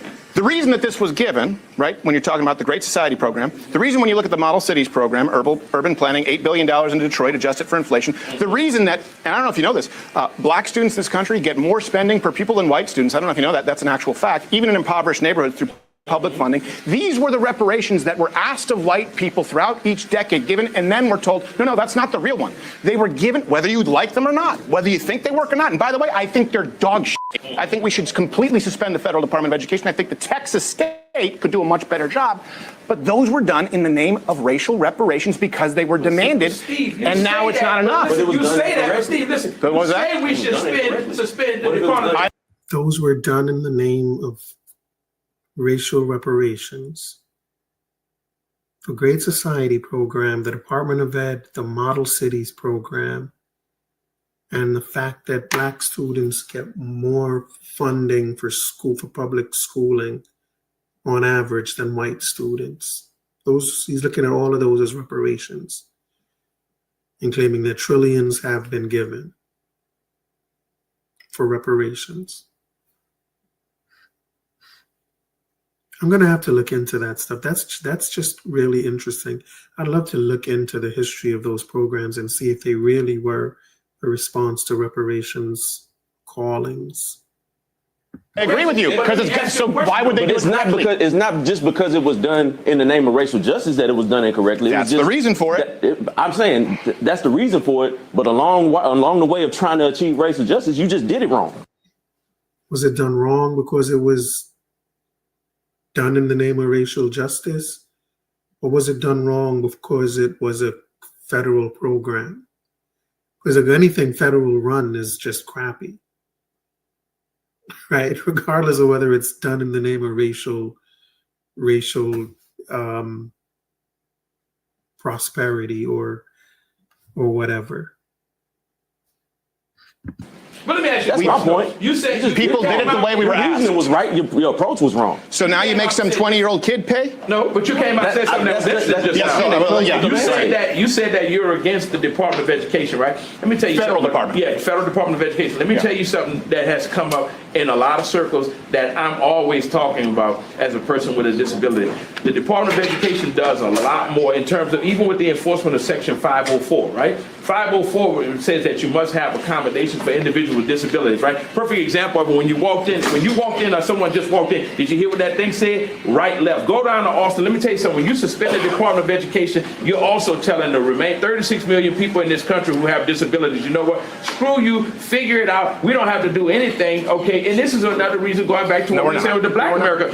If you don't have certain mechanisms in place to ensure that there is a fair and level playing field, right? Guess what? The controlling party that's in power, or what have you, are not going to say, hey, wait a minute, let's look at this other disenfranchised segment of the community or what have you, and see how can we provide a more inclusive. I'll disabuse you of that notion. Okay, let me disabuse you of that notion. Go ahead. Over $3 trillion adjusted for inflation, right? The Department of Education, early 70s. Okay, before that, they were run by states. Over $3 trillion. What are math scores? What are literacy scores now? In both depends on what part of the country you're asking that about. Correct. Across the board. Across the board. You can't go there because I'm gonna tell you why you can't go there. Hold on. Let me. I'll answer the question. Because then I'll show you an example of something that actually works. Because we need solutions. They're across the board down. In other words, $3 trillion test scores are worse, and they're even worse in poor areas where there's more spending. Do you know where black students in New York City actually do really well? White Catholic schools, where they have more students per teacher, on average 35 plus. In other words, they have fewer teachers, It's done privately. Charter schools, school choice is something I support. That means for everyone in this country.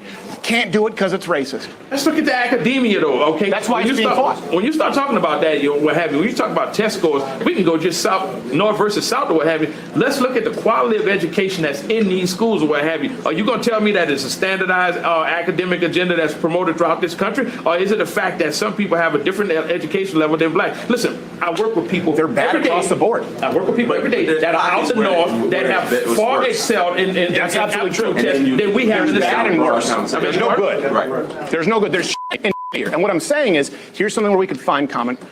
I've proposed this, many people have, where we go, look, instead of giving money to a school, like you say, some of these schools suck, right? Instead of just putting, let's say the average spending is $15,000 per student. That's a rounded number. It's anywhere from 13 to 50, okay? If instead of putting that money in the administrative costs at a school, what you do is you say, okay, that's a grant. That's a voucher that attaches to the student, and they can take it to any school they want, so they have to compete. So that kid can now choose where they go to school. Can't do it because it's racist. That's why it's been fought. People say black kids would still be stuck in shit schools than white kids. Why? Well, see, that comes because they wouldn't be able to transport themselves out of a bad neighborhood. But right now they're stuck with one school. So when you start asking those whys and go down the rabbit hole of why and start asking, okay, well, why would somebody say that? Well, this is why. Well, I'll tell you why they really say it. And then teachers unions. Because of teachers unions? Yeah. It doesn't make. In other words, if a black kid right now has to go to because in certain communities where they don't have certain resources, it's a lot of kids. Once again, I've raised my kids, graduated 3 kids from. I've been afforded some things in this community that some people down south don't have. All right, so wait, so the vouchers don't work. The vouchers don't work because the parents would have a problem getting their kid to the other school. They can't afford the transport to get the kid to the school outside of where they live. Like that, the voucher money doesn't pay for transport to the school. The voucher money just doesn't take that into consideration. I don't know, but it's just accepted as the critique of the voucher program, as if it is what it is. And I guess I'm asking the question as well: does the voucher program not provide money for transport back and forth to the school? Is that not, and why isn't that a fix to that issue with the program? Why can't money be allocated for transport back and forth? What do I know? Yeah, right. That's a fact. And some of these school events, I'm questioning them, like, how the hell y'all expect us to have jobs and still transport these kids to and from these events all throughout the day? But if them people down there had to do it, so you think what we're doing now is better? Because they ain't got transport. Half of them ain't got transportation. I think we need to go back to the real truth and the real truth. Because that's what I'm saying. Because they're in impoverished areas, and we already know based on how we see. So then, how do we fix it? Do we have to pay for a areas car, don't even have grocery stores. No, of course not. Those same areas that's don't. horseshit. There's food I see deserts. everyone Come on now, you don't know everyone here about has a food deserts. smartphone. You can literally order any food that's ever existed on Earth to any municipality cheaper than ever. If you're in an area that already has a lack of resources and you're already low income, how you gonna order something? Amazon, one click. But see, here's the deal. We're talking about food deserts in 2025. Come on. I think there's a broader problem that we were not discussing. You know what that is? You've got to go all the way back. This has been an insidious process that's been at work. And the bad part about it is, as long as we as white and black America keep fighting among each other, we'll never see the big picture. You go back to 1982 under Charlotte T. Iceman, who was the Department of Secretary under Ronald Reagan, Department of Education. She wrote a good expose many years later called The Deliberate Dumbing Down of America. She kind of patterned that after that B.F. Skinnerian behavioral modification, and it ties all into the founder before the Department of Education, which was General Education Board, where they say, you know what, we don't need more painters, we don't need more artists, or we don't need more poets. We just want good cogs in a wheel that are easily taught, that we can mold under our own hand. That mantra still holds true today. So you got to look at that. You got to look at where we come from. We come from a nation that was industrious and coupled with innovation to now everybody tends to do things like you say with your smartphone. You know why? Because pictures keep you from looking at things contextually. All right. So when you think about this educational system, you got to go back to what changed in this educational system and why we're where we are. Because you can't just simply yeah, but you can't just simply say that everybody wants to be dumb or everybody in the South. I didn't say everybody wants to be dumb. Okay, well, tell you this too. Here's another problem why scores are so much lower in this country, especially when you talk about black. Because money doesn't fix a problem. It's that money doesn't. We've thrown money at the problem, and it doesn't do shit. Solve the problem at the core root of it and start reforming the real academia, all right? That's where you solve the. So you know what you tell people? We're going to operate in a system of meritocracy. God damn it, you will eat what you kill. If you're giving you $50,000 to go to school and you decide that you don't want to, or you fail to adhere to what's being presented before you, then shame on you. I agree. You do away with DEI, you do away with the sex affirmative action, do away with all of it. Eat what you kill. Do away with DEI, but make it fair across the board. But that's what I'm saying. I agree. If you're going to do away with if you're going to do away with DEI, you got to make sure that the merits are properly being counted. Because the reason why DEI was invented, reason why affirmative action was invented, is because you'd have two qualified candidates, same qualifications, but one would get in strictly because his name was Johnny and the other one's name was Jamal. Well, we're going to take Johnny. Because naturally, Johnny's going to be better at it, but they got the same qualifications. That's why affirmative action was instituted in the first place. DEI came in because of shrinking white feminists wanted to claim credit. That's a snapshot you can present it in, but I agree with you. I agree. That's a snapshot you can present it in, but I'm just saying, like, the reason why. No, what I'm saying is, you go down to ask why. I'm being flippant, but the truth is, black people were being admitted in record numbers if they had the same qualifications before DEI and affirmative action. White shrieking feminists wanted to take credit for something that was already happening because people had become less racist, so they can say, tag my white name on there, DEI. See what I did for black people? It's white guilt. And what I'm trying to tell you is young people who have nothing to do with any of this, their guilt is running out, and you can't escape the violent murder rate. You can't escape them losing opportunities and being blamed for being racist when they're not. And you want those kids to pay reparations? You're creating a generation of racists. That's what's going to happen. And then you're going to have a... We're not creating DEI. Yeah, I think the people he's sitting in front of, most black people believe that they've lived through generations of racist white folks. So just the idea that this approach is creating a generation of racists, how that's going to resonate with black folks, and whether or not that's going to make black folks say, okay, let's stop this then. I just don't know how receptive they're going to be of that. Because their perception is that whites have been racist for generations. So this isn't anything new for them. And I just don't know if Crowder is going to get the response he hopes to get. I don't even know what response he's hoping to get from that. I don't know what response he's hoping to get from that. But the only response I can imagine is what he's getting now. Like, that's their problem. That's their issue. So what? So what's new? We got to deal with another generation of white racist young people. What's new? How is that our fault? Now all of a sudden, these young white racists are how we created them. Who created the ones before them? So I just don't know how receptive that argument's going to be. Then you go ahead. We as a black community, we're not creating a generation of racists. You know who's creating that generation of racists? Those older white people are feeding that into their kids. See, all white people are not racist. I don't believe that. No, of course not. Yep, that's what I said before. They're going to tell him those new racist young whites got to go blame their parents, the old white racists, for why they're racist. This has nothing to do with black folks. This ain't our fault. We don't take responsibility for nothing, bro. We don't take responsibility for nothing.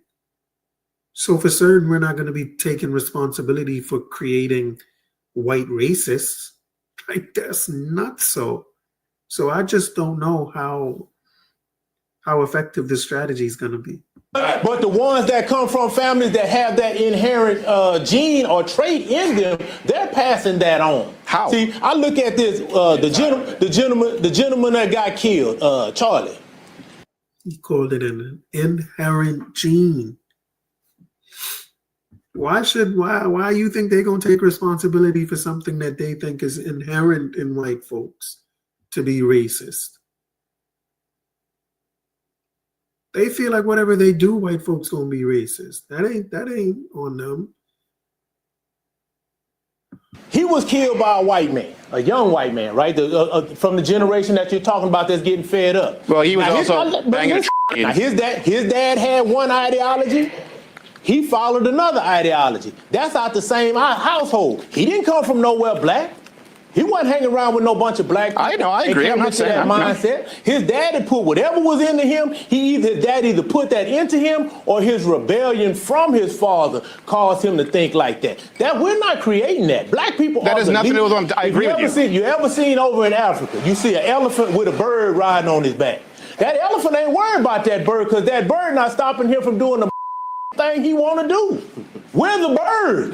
No. We're the bird. You're not stopping white Americans from doing anything. You know what? The bird just burned down $4 billion worth of cities and 60,000 assaults. No. And what young white kids? No, hold on. You got to listen. Might get blamed for it. Right. The bird is half as big as the elephant. Steve, you act like it's only blacks that was burning it down. What about the Black Wall Street? You know what I said earlier, and you listen is when you have young white person going, okay, why is this happening? And people go, Black Lives Matter, and they go, well, hold on a second, I have an opinion on Black Lives Matter. They go, well, sit down, shut up. Okay, now silence is violence. And that kid goes, well, what do I do? By the way, you're on the hook for reparations, even though his father, his grandfather, his great-great-grandfather didn't own a slave, and he's still 12 times more likely to be killed by a black person the other way around. You're going to. What I'm saying is, society is going to create a generation of racists. What do you say to that young white kid? What do you say to him? Stop watching. Stay off of TikTok. Stop reading stats. Stop paying attention to what these talking heads are saying because they're leading you down the wrong path. They're leading you down a path of paranoia and conspiracy theories. What if their interactions with black people in general are quite negative? Yeah. I mean, that was a great discussion. That was a great discussion. What can I say? I think there were arguments on both sides. But again, I just don't see where black folks are going to be receptive to the argument that Crowder is bringing. I don't see where black folks are going to take responsibility for the behavior of these these newly formed young white racists.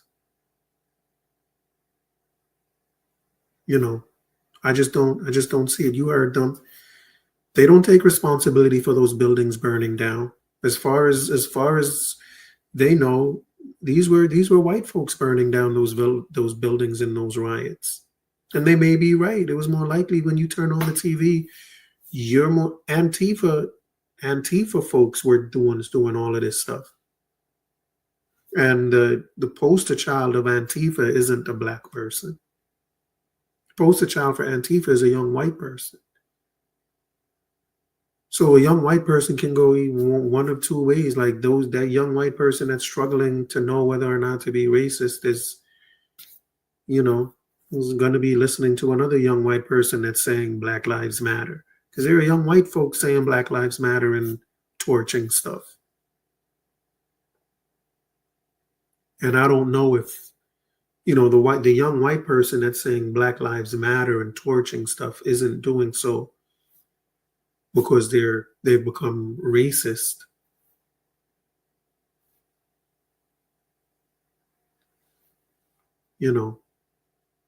So I just don't know. They're not going to take responsibility for the racism that's being felt by this other white kid.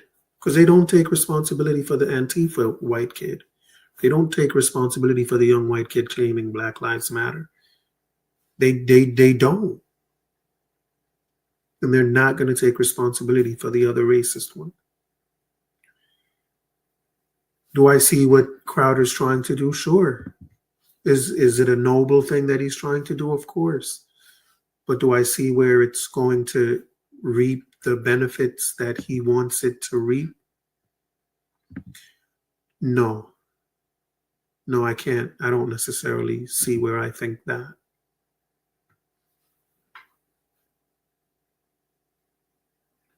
But I'm looking forward to the next episode. We'll do another one of these for the next episode. But yeah, that's what it is, man. Bless yourselves.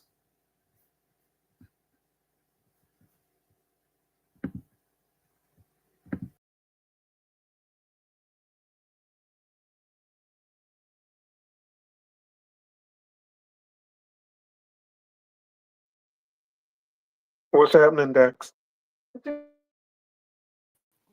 going on? You can hear me? Yes, sir, I'm hearing you. What's on your mind? Um, 1 second, I'm making my baby bottle, but just a few points that these guys are talking about.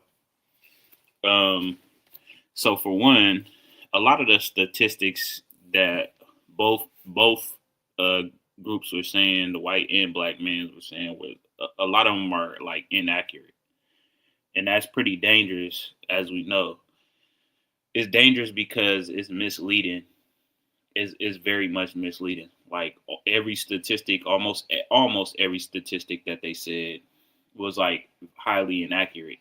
When he said that white men or white police officers are more likely to get shot from the perpetrator, that's definitely inaccurate. That's inaccurate. One of the top five leading causes of black man's death, young black man's death, is at the hands of a police officer. And you can go look that up. Everybody got access to a phone. You can look that up.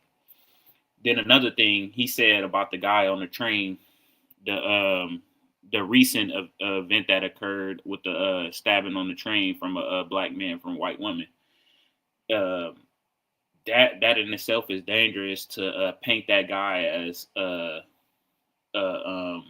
just an outright crazy person, and white people are innocent, in that situation, which is like furthest from the truth. In my hometown of Oakland, California, there was a girl by the name of Nia Wilson. If you go look up Nia Wilson, you can clearly see that, if not worse, her and her sister were stabbed by a white perpetrator on the train in the same fashion, and it didn't get nearly as much as global or national news or headlines. It did not make any national headlines on the scale that this is, and it happened in the same fashion. It was some more points that I wanted to speak on regarding the reparations and all of that, but yeah, that's pretty much where I stand with the statistics and things.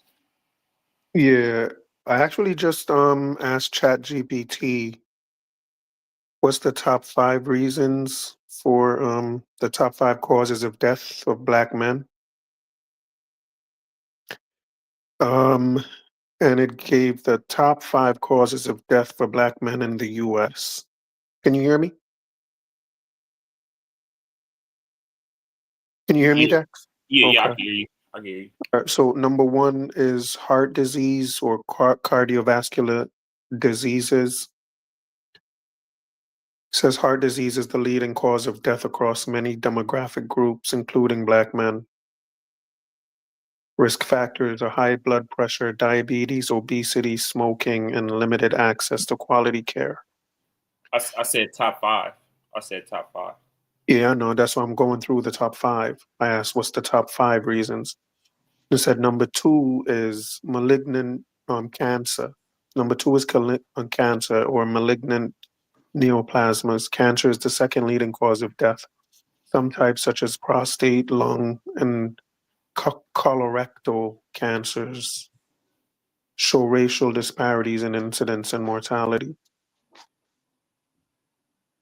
Number 3, give me a second. Give me 1 second, Dex.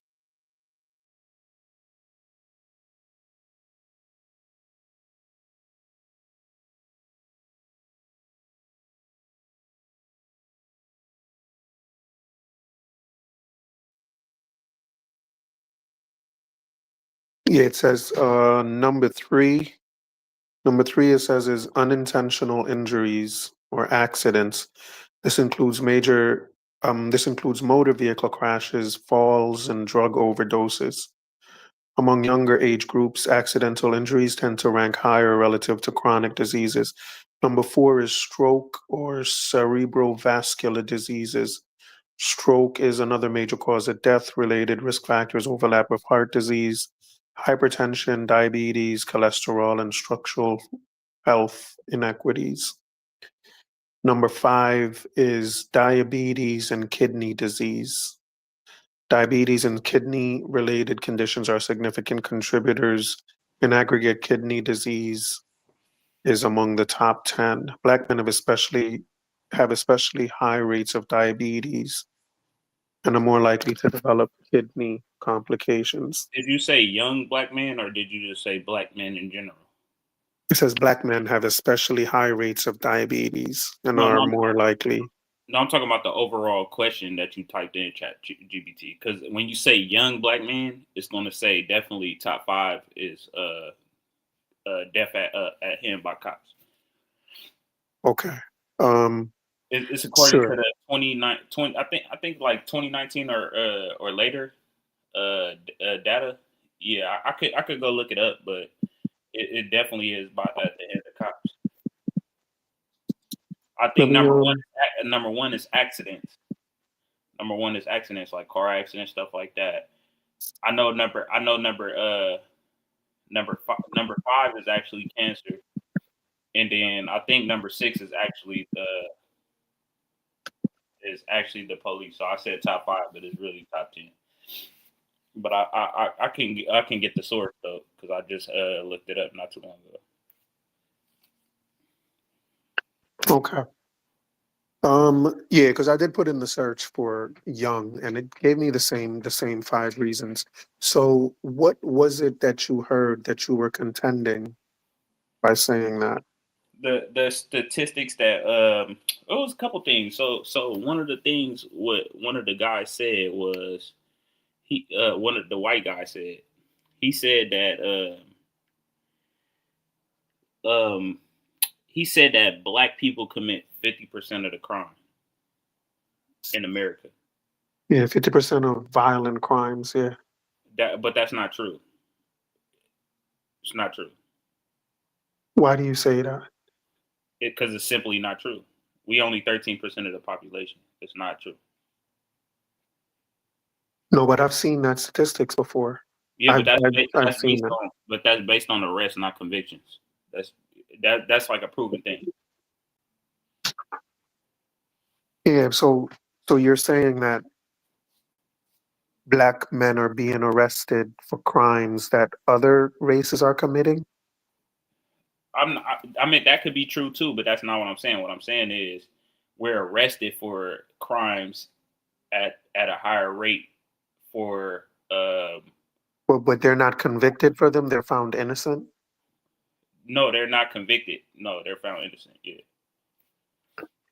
Okay, so granted, like the people that committed those crimes, though, the crimes that these black men are found innocent of, you're saying it's not black men committing those crimes, it's other races. No, I'm not saying that anybody is committing a crime, that because if you get but that would have to be what you're saying. But no, hold on. No. Let me just say if you're saying, hold on, if you're saying the rate is too high. No, that's not what I'm saying. What I'm saying is this: if you get accused of committing a crime that you didn't do, right? If you just get accused of it, that does not make you guilty of doing the crime. Right, I get that, but for black people's violent crime rate to be lower, because you're saying it's not 50%. It's not. You're saying it's lower than that. So what you would have to be saying is that, because you're saying that blacks are being arrested, but they're not convicted. Yeah, because we're being harassed. We're being harassed. So what you're saying is, but for that to matter, for what you're saying to matter, then what you would also have to be saying is that the people that really committed those crimes are not black people, right? It's some other race. Like those crimes went unsolved. You're not phrasing. But it's not. But you know for a fact it's not black people committing them.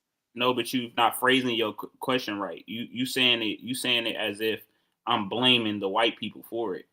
No, but if we're not committing, not even white people, it could be Hispanics, it could be Asians. But I'm saying if you're saying the number is, let me explain. Hold on. Okay, I'm gonna let you talk.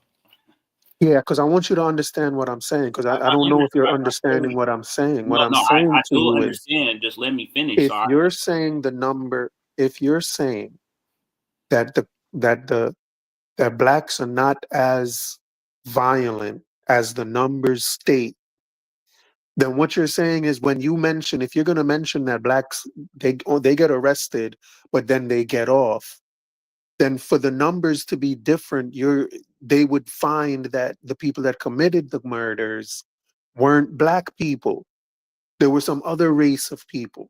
You're saying, like, what you Yes, would have to that's what be I'm saying. essentially. That's what I'm saying, but I'm not saying it Okay, in that fashion. Yeah, what do you mean because you're not you saying it gotta in that that's what you're because saying, but you're not you saying gotta it in look at that the numbers. fashion? I don't even know what that means. Because you have to look at the numbers. It's 204 million white people in America. That's compared to 46 million people, black people in America. We talking about two different. That's almost triple the amount of people, if not double.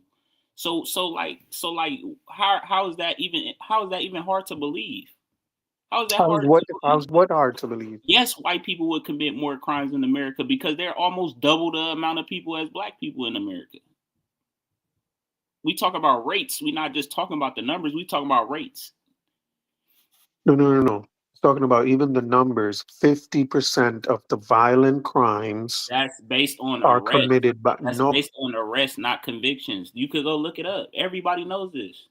Okay, but again, we would end up right where we just stopped. If you're saying it's based on arrest and not convictions, what you're saying is the people that were convicted, like, even though blacks were arrested, they were found innocent, then they arrested the real perpetrator, and the real perpetrator wasn't black. Like, Okay, that's what you would have to be saying, bro. let me Like, give you a hypothetical. Let me give you a hypothetical. do you So understand what I'm saying, Dex? no, Do I you do. understand what I'm No, saying to you? I understand exactly what you're saying, but I'm trying to give you hypotheticals so that you can understand what I'm saying, so that you know that I understand you. What I'm saying is this: if you have a bigger group of people that statistically at a certain rate commit a less of a crime rate, you would think the numbers would tell you that it's not happening as often as you think it is, because the group of the people are larger than the other group of people. And we're talking about white and black people. Black people don't outnumber white people in America. White people outnumber black people in America. Okay, Dex. So let's say there are 100 violent crimes in America every year. Mm-hmm. Okay. 100,000 violent crimes in America every year. 100,000, right? Yep. 50% of that, 50% of those crimes, that means 50,000 of them were committed by black people, right? Even though black people are just 13% of the population, they committed half of all the violent crimes. Hold on, you said 100. You said 100. You said 100, and then you went to say you said a couple thousand. So I'm not getting 50,000. 50,000. But Let's how say would you I get said 50,000? How would you get 50,000 from a because hundred? blacks commit 50% of the violent crimes. We don't That's what commit. the data says, bro. You just said the Dude, data says that, but it's wrong. Okay, hold on, Dex. go I'm look trying it to up. You figure got out, Chat Dex. GPT. I Look it did up. look it up. It says 50%. It's And based on all you're telling me arrest. is, It's based on arrest. okay, I get that. But I'm asking you. So, okay, so you're saying, Who are the most policed in the communities? Who are the police really policing? They're policing black people.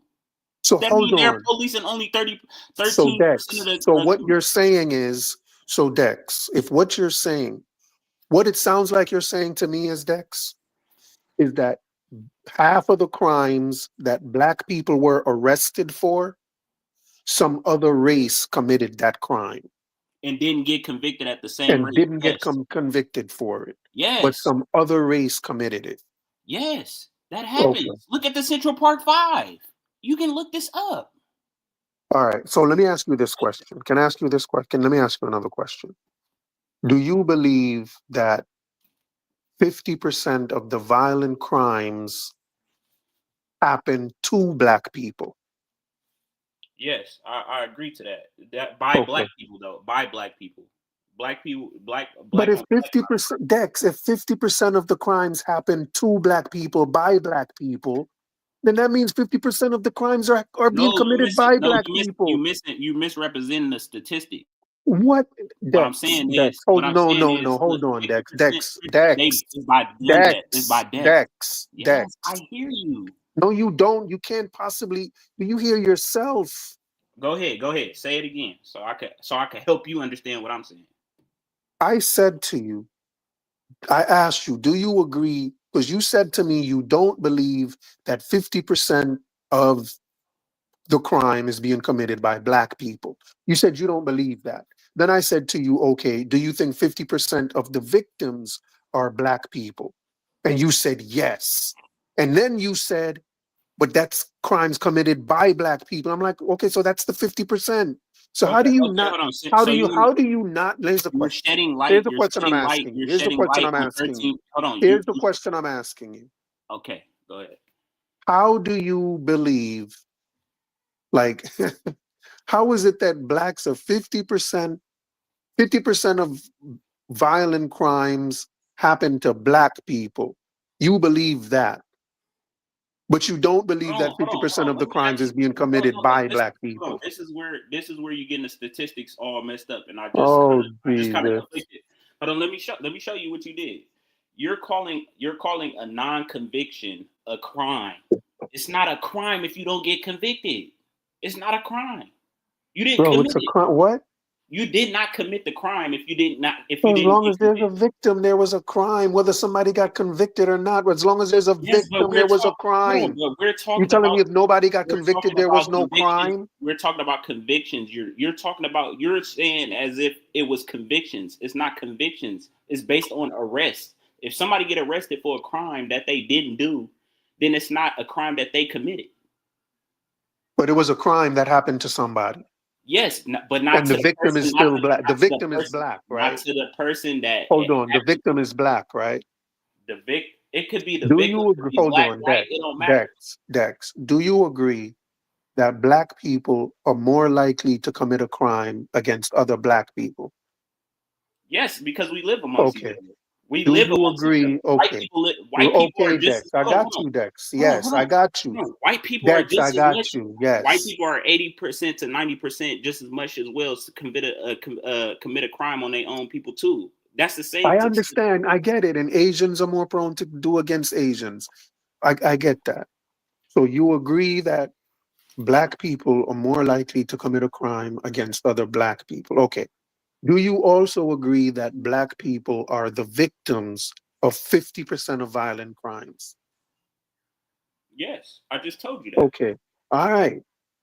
So if you agree that black people are more likely to commit crimes against other black people, and you believe that black people are the victims of black crime, right? Or I'm sorry, or you believe that black people are the victim of 50% of crimes, then you must also believe that that No, but 50% of that's an crime, hold assumption. on, You're let me making an finish my assumption. question. You're Dex, let assuming. me finish. Let me finish.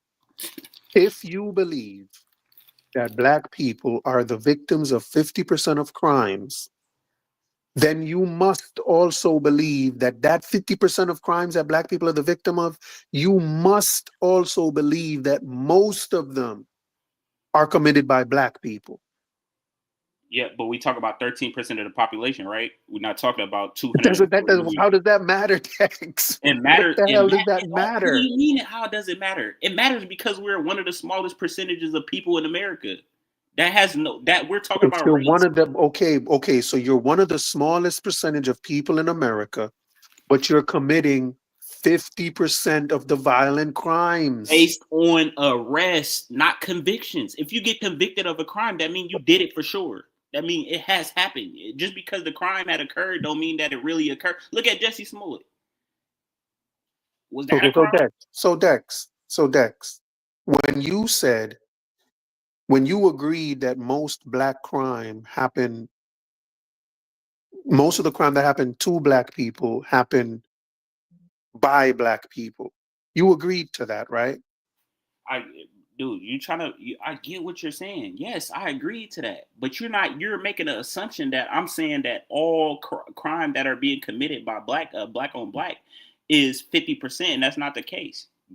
Like I just said, one of the highest percentages So of what black percent do you deaths think it is? What is percent do young. you think it is? What percent do you think blacks are 13% of the population? What percent of violent crimes would you say they commit? You say it's not 50%, right? You say blacks are the victims of 50% of the crimes, but blacks don't commit 50. What percent do you say black people commit? I would say like 15%. 15. 15%. Yeah. Okay. So you realize, right, that if blacks are the victims of 50% of crimes, They're not the victim of 50% of the crime, okay, though. what percent would you, because Overall, you already said, they're victims of 50% of the crimes due to black on black crime. That's not black on white, black on Asian, black on. That's not any of that. That's just black on black they're only specific. do what? Hold on. Black people are only victims of 50% of the crime of black people? On black crime.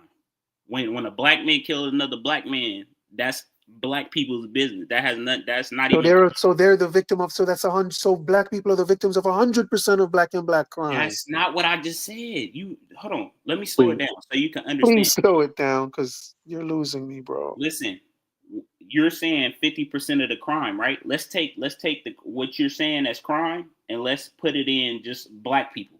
Let's just say the black people, right? Let's just talk about that specific group of people.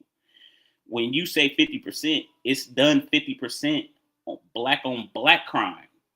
That's not including white people doing that to black people. That's not including Asian people killing black people. That's not including any other group of people doing that to. So where's the other 50% at? That's what I want to ask you. Where's the other 50%? Yeah, you got to say that again, because I don't know what you're talking about. What? See, you missing me because I'm slowing it down. I'm slowing it down for you. I just Yeah, said you're making it too slow. we talking about black people specifically. We're not talking about any other crime. We talk about black on black crime. When another black man go kill another black man, it's 50% in just the black circle. We're not talking about it overall.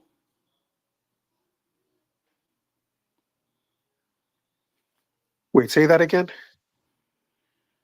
Dude, it's like it's no clearer. I'm saying it so. No, just say it again. So you keep giving a statistic that black people commit 50% of the overall crime in America. Of all violent crimes in America are committed That's not true. That's not true. That's not true. We're talking about 50% of black on black crime when they say that. When you get that statistic out, that's what they're correlating it with. They're not correlating it with all crime. What are you talking about, dog? I look at the stats, and that's what they're talking about. Dude, it's based on that stat that you're reading is not the same stat as what I'm talking about, is what I'm saying. It's that So stat what that stat you're are reading you is talking based about? that stat that you're talking. I'm talking about what you're talking about. The stat that you're talking about, that you're reading right now from the DOJ, is based on arrests, not convictions. When we talk about convictions within the black community, it's at 50%. When you talk about what? Arrests? Arrests within the black community, it's at 50. Crime within the black community is at 50%. Not overall 50% in America, just 50% within the black community. 50% Within blacks are arrested for 50% of the crimes within the black community? Yes. But they don't commit 50% of the crimes within the black community. No, they don't commit it outside of the black community at 50% is what I'm saying.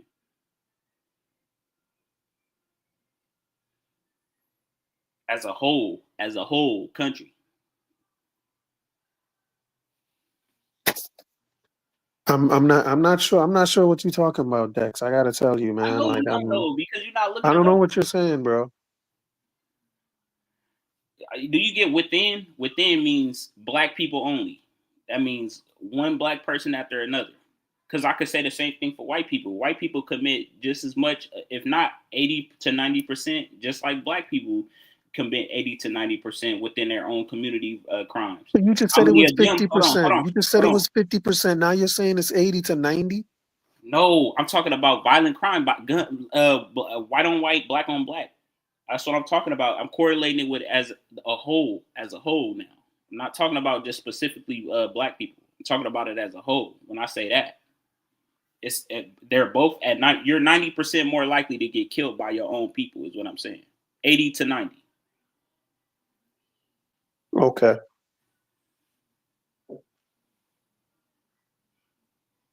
And how is that even believable when we're only 13% of the population? They have 204 million white people, and if for you to believe that black people commit 50% of the crime, do you not know there's white collar crimes?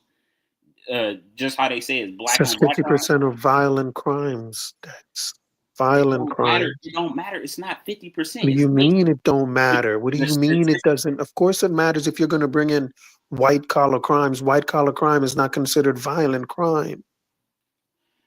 50%, I know, but 50% of it is based the statistic that you're reading is based on arrests. That's what I'm saying. It's not within the black community. That's as a whole country that you're talking about.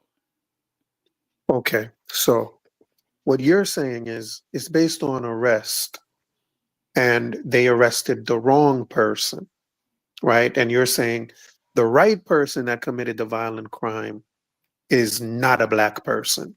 That's not what I'm saying.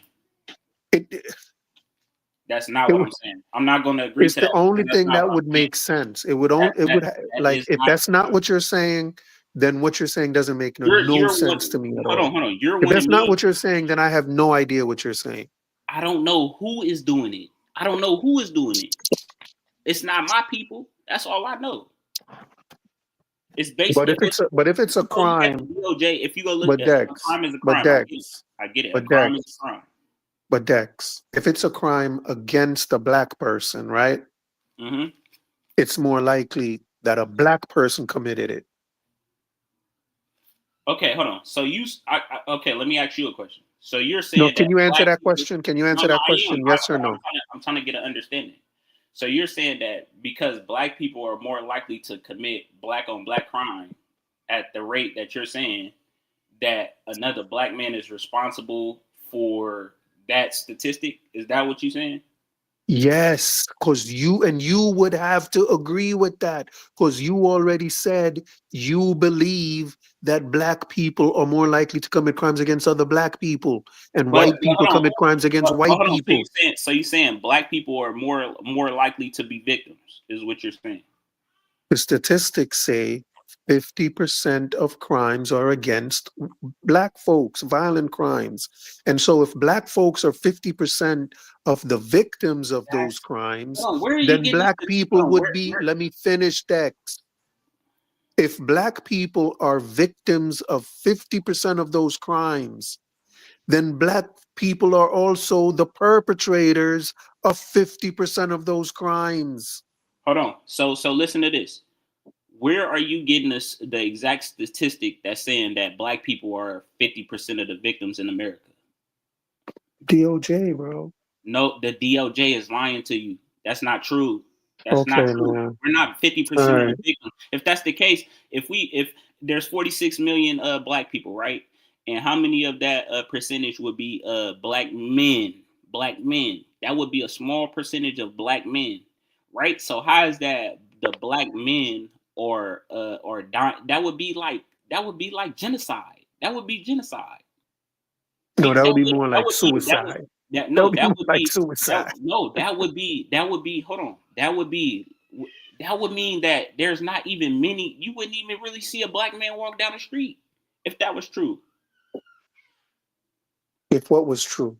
If what you're saying is true, because a couple million people ain't really that many people. You can go to a football stadium and see a couple million people. If you said what you're saying is true, if black people is killing black people at that 50% rate, then you wouldn't see as many black men as you see in America today. So you know that's false. That's if 30 million people got murdered every year, but the number ain't that high, Dex.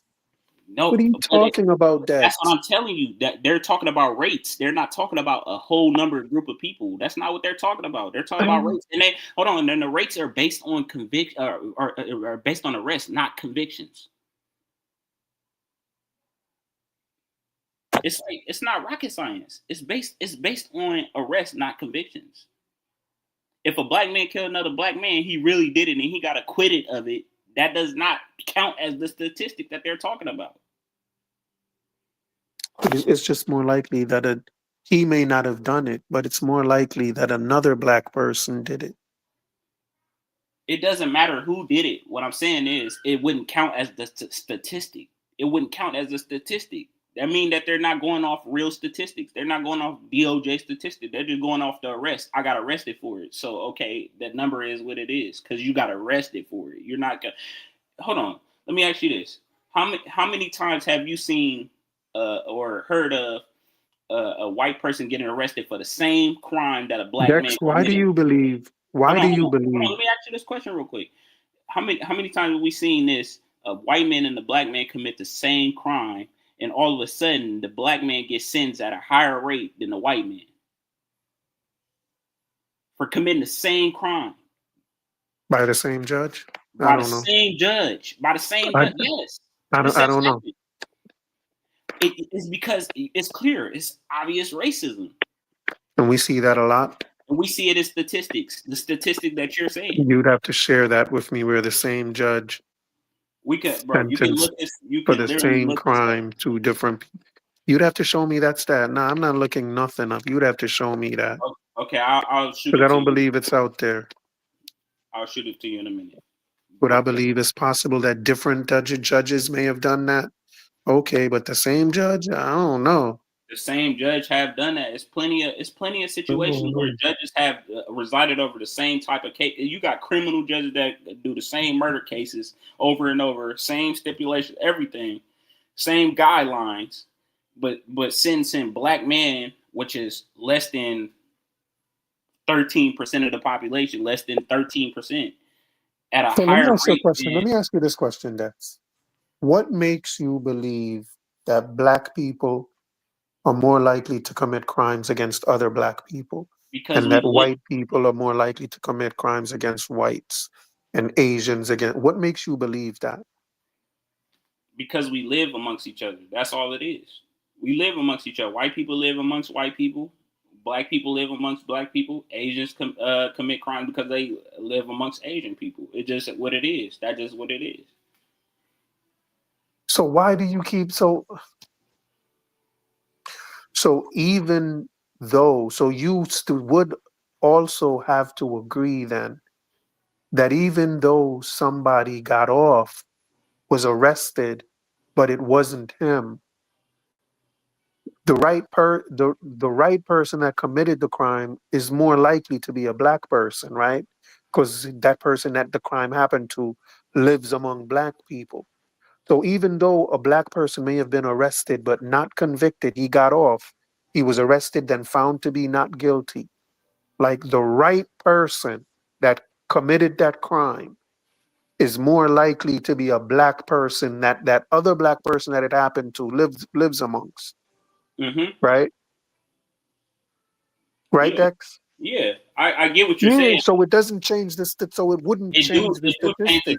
So why do you keep hold saying on. It's only arrested? It do change the statistic because not in every case that's the case. You got a lot of black men dying at the hands of white men at a higher rate than any other time. I know it's not in every case. That's why I said it's more likely. But that's how you it's get not in every case, but it's more like it's more likely, right? It's more likely.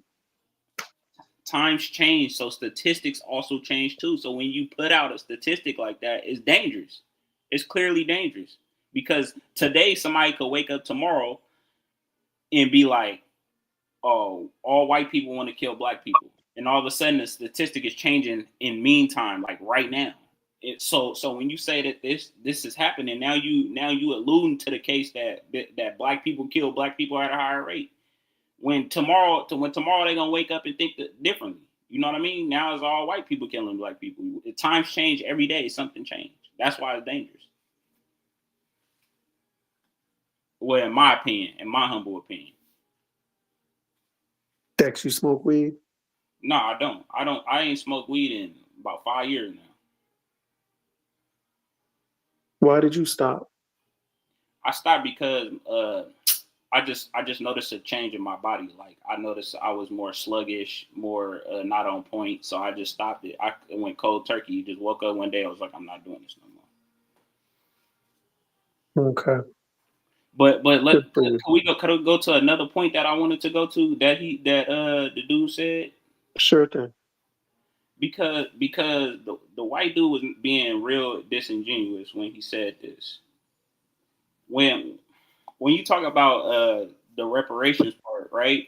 And not to get too deep into reparations, but he said like the white people excuses that they didn't commit the crime. They didn't commit these acts against black people today. And black people didn't get treated in such fashion as the ancestors did back in that day.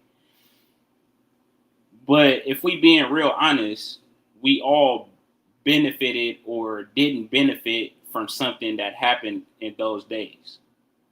So this is why when I was having a conversation about DEI, right, is why DEI was so important, is because when you look at it in a real sense, is when you talk about the equity part of it, we're not equal.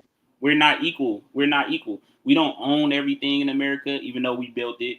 We don't do none of, we don't have control over institutions, even though we may have founded them.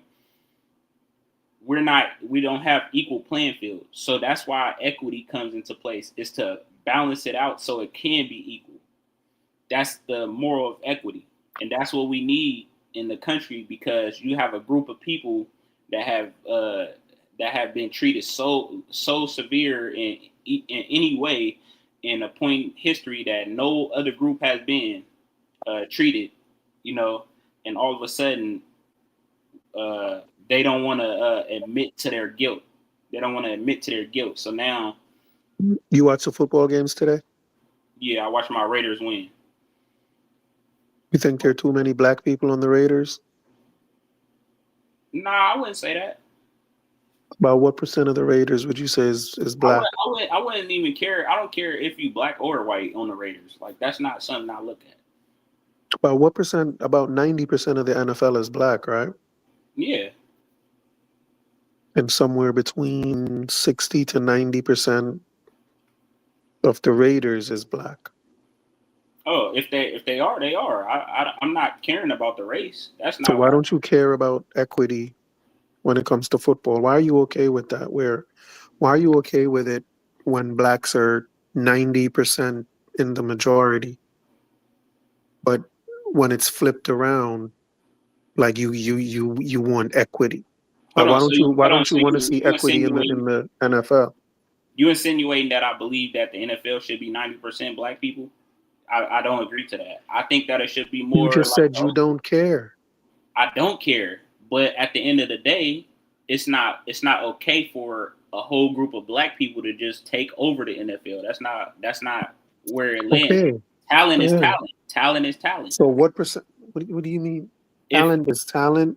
If you good, so what percent of the NFL should be black? Hold on. Our two best players are white people. Our two best players on my team are white boys. If you good, you good. Like, if so as long as you good, you should be able to just play. The numbers shouldn't. You do realize, hold on. It's the profession. You do realize that the people you go to and demand equity, you realize that's what they say. That's their response, right? No, their response is, we're just hiring people on merit. If you good, you good, and we hire you. We don't care about race. We're hiring the best. That's false. That's just something that they say to you. Let's look at. So how is it not something you're saying to me? No, that's what they're saying to you. What I'm saying is this: if you good, you good. I don't care. That's what they're saying too. They're like, you're like, I should get into college before that white guy, and they're like, no, the white guy is better than you, and you're like, no, but it shouldn't be like that, and they're like, if you're good, you're good. And you're like, no, it shouldn't be like that. It should be equity. You should hire me, even though I'm not as good. And they're like, no, if you're good, you're good. The problem is this. The NFL is a multi-billion dollar company, right? It generates all this money to where an NFL player could get paid millions, right? I mean, millions with an S. The thing about it is, at a point in time, there were more white people than black people. So are you saying the NFL is a DEI DEI hires? Are all black people in the NFL are DEI hires? Is that what you're saying?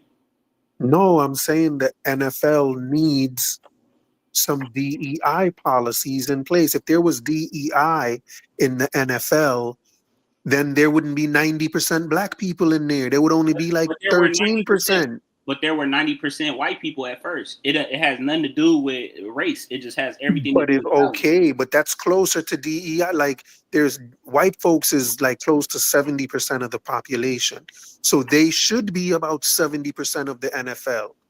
If you're correct about this equity thing, if you're correct and equity is the way we should go, then black people should only be 13% of the NFL, 13% of the NBA, 13% of the police department, 13% of everything should be black. Only No, 13%. I disagree. I think in my personal opinion, I think it shouldn't even be based on numbers at this point. If you good, you good. Get in. Oh well.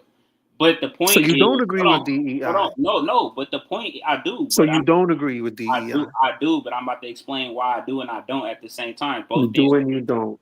Both things could be true at one time.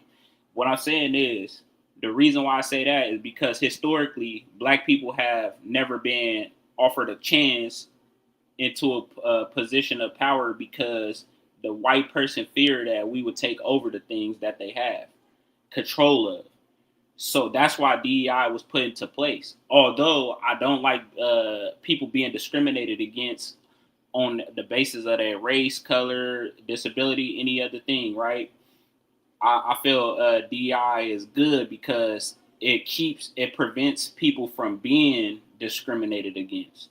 You get what I'm saying? So it works on one hand, and then on the other hand, it doesn't. So that's what I'm saying. Oh man, I'd be struggling trying to understand your points, Dax. I'm just saying both things are true. Like, yes, DEI is actually bad, but then it's actually good because, and I say it's good because that's coming from a subjective point of view because I am a black man and I see these racist institutions aren't outright seen. This shit is like dead in a metaphysical way. You know what I mean? If you want to hire somebody of your own kind, your own people, that's your right. You could do that. Sounds like, in your view, Dex, it sounds like DEI is good when it benefits Dex, and it's bad when it doesn't benefit Dex. It's good when it doesn't benefit white folks, and it's bad when it benefits white folks. Like, that just seems to be your view on DEI. No, but you missed. I just told you flat out that it's good and it's bad. And I know it's good when it benefits you and bad when it doesn't benefit you. It's good when it benefits black folks, it's bad when it benefits white folks. It's good and bad. No, that's not what I'm saying. That's exactly what you're saying, bro. That's not what I'm saying. You forget you're forgetting the core reason of what I just said. The core reason of why I said it's good and it's bad is because I'm a black man in America, and we have seen institutions deny us access to things because they don't want us to take over what they control. That's what I'm saying. The DEI is a threat to their resources and their property. You know what I'm saying? It's a threat to them. You know that, and it's also bad because now we have to discriminate once we get in a position of power because, you know what I mean? The same reasons. That's all I'm saying. I got you, boss. I got you. But DEI is just confusing because a lot of people don't even understand what it means. A lot of people is just talking about it because it's just a good talking point to talk about. That's all it is. All it means is diversity, equity, and inclusion. It's just to protect people living rights. That's all it is. Yeah, yeah. I mean, but I do think that the Supreme Court is gonna soon rule it to be as unconstitutional as affirmative action. But how is it unconstitutional though? Because it's preference based on race. It's not based on race. You know, white people actually, white women actually benefit more from it than black people. Well, it has its categories where it seeks equity, Diversity could right? also mean Hang disagreement. on, let me just say this. It has different aspects where it's looking for equity, it's looking for racial equity, gender equity, um, sexual orientation equity. So it wants equity in a bunch of different aspects, and one What, of those is definitely racial. So what it's about white looking women? for, What so it about white wants for women? people, I said it had gender, that's based on gender. I White know women get in under the gender equity piece. But exactly. So but it's not just hold affecting. on, hold on, Dex. It it definitely is based on race as well. And it demands that people be hired because of their race. And because of that reason, it's it's going to be found unconstitutional Hold because on. that's why affirmative action was found unconstitutional. No, but you saying gender, right? You agree to that, right? But if more people are, if it's more people actually using it based on gender rather than race, then it's really not for race. It's about gender. White women. But even then, if it's based on gender, it's still going to be found unconstitutional I get that, but what I'm because you saying is can't y'all be make it seem making like preferences DEI is based for on black people gender. and black people You only. can't, Y'all can't make it seem like it's just for black people and black people only. That's bro. The main it's Dex. The still for main white point I'm women. making, Dex. The main point I'm making is it's going to be found unconstitutional. And I said to you, it's going to be found unconstitutional because it bases preferences on race. And then you're saying to me, it also has preferences based on gender. And I'm like, okay, then that's another reason why it's No, going to it's be not. found It's not. unconstitutional. It's not But it's going to be discriminate. found unconstitutional. It's not used to discriminate. It's not used to Of course discriminate. it is. No, it's not. It's not used to discriminate. If it's not used to discriminate because if you have, let's say you the whole world only has 100,000 golden nuggets, right? And you have 50,000 of them, and I only have two, then I would put in a DEI initiative so you can have some way of spreading the wealth. This is how we keep the country rolling. This is how we keep the country rolling. No, that's not how we keep the country rolling. The It's way we not keep race. the country, It's not just the used as a way discrimination tool. It's the used way here we to keep protect people from human ability rights. If you're disabled, and you can't find work because you're disabled, and they have a right to discriminate against you because you're disabled, then that's discriminatory. So that's why they put in DEI so that you won't get discriminated against, so that you will get a job. yeah, well, what keeps this country running is what is written in the Constitution. And DEI has been found or will be No, look, found what to I be just said flew over your head. unconstitutional. What I just said flew right over your head. It's irrelevant. No, you're going to get discriminated against whether DEI exists or not. That's the problem. So just because So DEI what's helps a so group what's of so people, what's the remedy? Bring in DEI to do even more discrimination? it's not doing more discrimination. Discrimination. You're going to get discriminated against regardless. So why would the government then come in and start discriminating? They're not discriminating. They're not. It's not used to. It's not a tool used to discriminate. DEI is a discrimination tool. So if you're, hold on, I just gave you a hypothetical.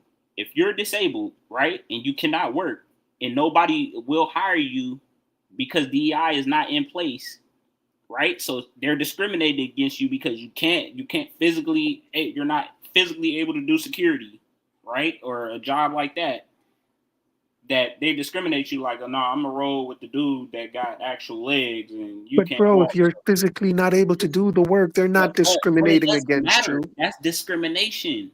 That's still What? discrimination. When you put in the DEI initiative, Well, it's not being hold on. discriminative. It's getting I'm discriminating against a guy with no arms if I don't put him on a baseball team yes. and put him out there to be the Hold on, crazy. hold on. You know how crazy you sound? You know how crazy you sound? You must be you hold on. So you're telling me that DEI would demand that I put a guy with no arms on my baseball team? So hold on. Is that what you're telling me? Because if Yes. that's what you're telling me, Yes. DEI is bullshit, hold bro. on. Then how do you not see that this is bullshit? How do you not see his foolishness? Why can't he be on the team? Because he can't catch. He can't hit How you he know can't hold a bat. How you know You he can't can't catch? how you gonna catch with his mouth? Yeah. Yeah, Negro said yeah. He can catch. He could catch with his mouth. He's just as qualified as everybody else. I wonder why more catchers don't be catching with their mouth. Hey, Maybe look, they just don't put know. the glove in his mouth. He could put the glove in Put his the mouth. glove in his mouth. Yes. It's people that can actually do things like that. It's people that ain't got no arms that can play the video game better than me. It's people out there that can do that. You a funny dude, bro. It sounds funny, but you can go look these things up. It's people that ain't got no arms and they could put on clothes better than you. They could play a video game better than you. Bro, it's people out there that got this talent. I know. I was just looking at the show Helen. It's a blind dude that know how to roller skate better than me. He's blind. He blind. His mom told him don't let nobody ever tell you that you can't do this. So every baseball team should have a black guy with no arms, white guy with no legs, a blind Asian, a mute Indian, Hold on, right? let me put it to you like this. A gay guy with no sense of smell. Wouldn't the NFL be just as good as golf if you had disabled people playing it? Like if you had a dude in a wheelchair rolling down the goddamn court with LeBron James, wouldn't that be way more interesting to watch rather than to just watch a whole bunch of tall people that don't have all the same talent? Wait. What would be more interesting to watch? A dude rolling down the court in a wheelchair with LeBron James. With LeBron James. You'd rather see LeBron James play basketball against a guy in a wheelchair than LeBron James play basketball against Kevin Durant. You'd rather see LeBron against the that would be way more entertaining. That'll be way more entertaining, he said. Yo, Dex, you are a funny dude, bro. It's funny, but it's not bad to watch. Like what about Are you trolling me, yo, Dex? Are you trolling me, bro? I'm not trolling, I'm dead serious. You trolling, bro. Stop trolling me, man. Dude, I'm dead serious. That would be a highlight reel. If a dude just rolling down in a wheelchair and just throw LeBron an alley-oop and he just dunk it, like that would be way. Look at the ratings are going down. You ever watch the basketball? You ever watch the a handicap basketball league? Yeah, a league where they play in wheelchair. You watched that before? Yeah, I watched that before for sure. And you've seen people play that you think, yo, they should be in the NBA. Yeah, some of them know how to shoot real good, just as much. And you think they should be in the NBA? Everybody should have equal opportunity to do what they want. Why not? I mean, bro. But it sounds crazy, but let's be realistic. If we did see stuff like that, it would be actually a good sport. Look, golf. You got golf. You got people that actually fucking tear their Achilles and 80-year-old men out there playing. But if 80-year-old men were to be in the NBA, you would be like, oh, bro, I'm not that much interested in it. No, it would be actually more interesting that old men are playing in the NBA. It sounds bad, but it happens in golf. It happens in golf. Dex, you sound crazy, bro. I sound crazy. I know it sounds crazy, but a lot of people would agree with me. That ain't so crazy if a lot of people agree with you. A lot of people would agree with me. Cause you kind of agree with me. That's why you laugh. You think I kind of agree with you? you know that would be interesting to see. So that wouldn't be entertaining to see a dude rolling down in a wheelchair throwing an alley-oop to LeBron James and him dunking it. About as interesting as going to a freak show. Like, you know, when you go to these shows to look at freaks, dudes, like, I mean, interesting like that. But for me to really be excited about it and be like, oh man, Hold on. this guy in a wheelchair got a real shot against LeBron. I would be like, what the hell? What am I looking at right now? Okay, I got a question. So if like the blind dude I was just telling you, right? If he knew how to roller skate better than me, right? Would you bet on him or me? He's blind though, but I can understand what's going on. Who would you put your money on? A blind guy or you in roller skating? Yeah. I'd have to see this blind guy roller skating. Go look it up. It's called Helen. I think it's Ellen. Ellen the TV. Oh man. Yeah, she you go on YouTube, just look it up. Blind dude on Ellen, and he know how to roller skate, play basketball, do all that. He blind.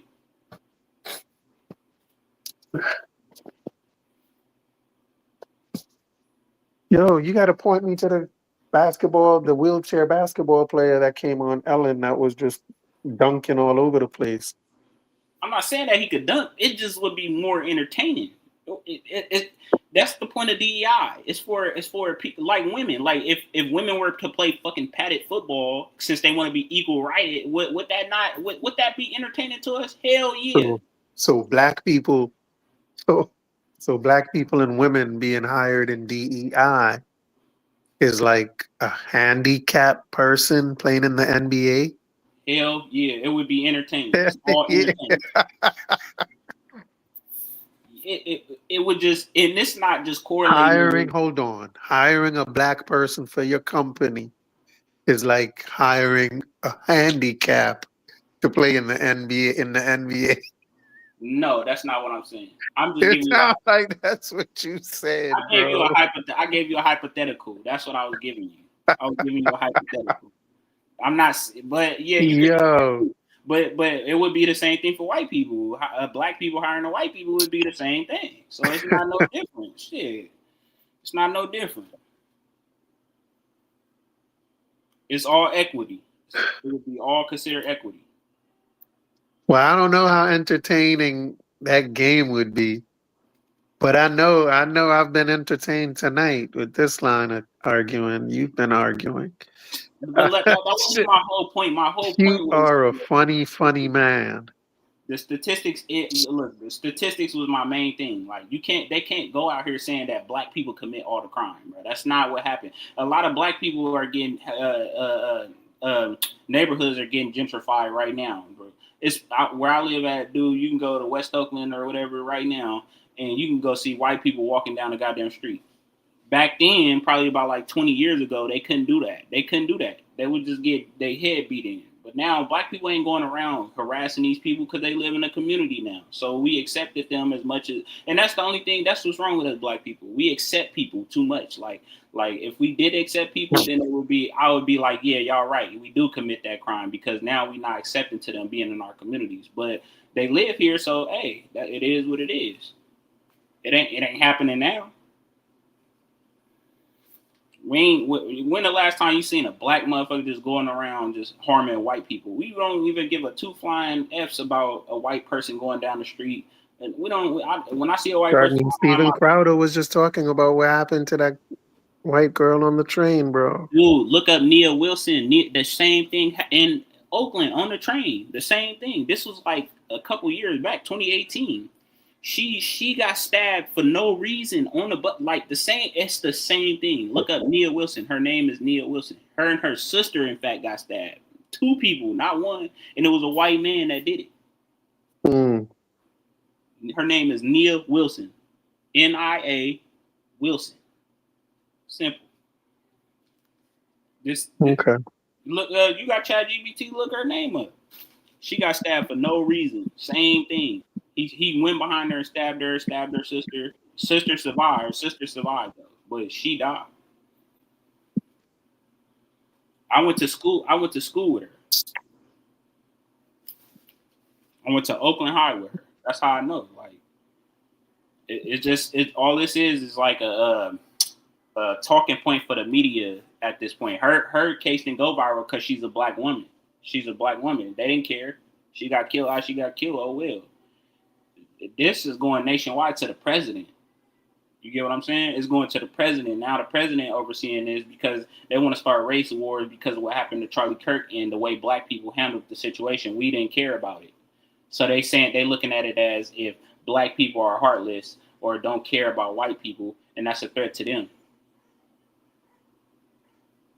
We didn't shoot Charlie Kirk. No black person shot Charlie Kirk. No black person that he taught about said anything or did anything to Charlie Kirk.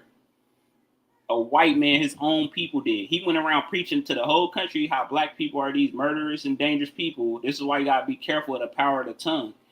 Just like you saying, black people commit 50% of the crime. That those words can come back and hunt you. A white man will kill you quicker than we will.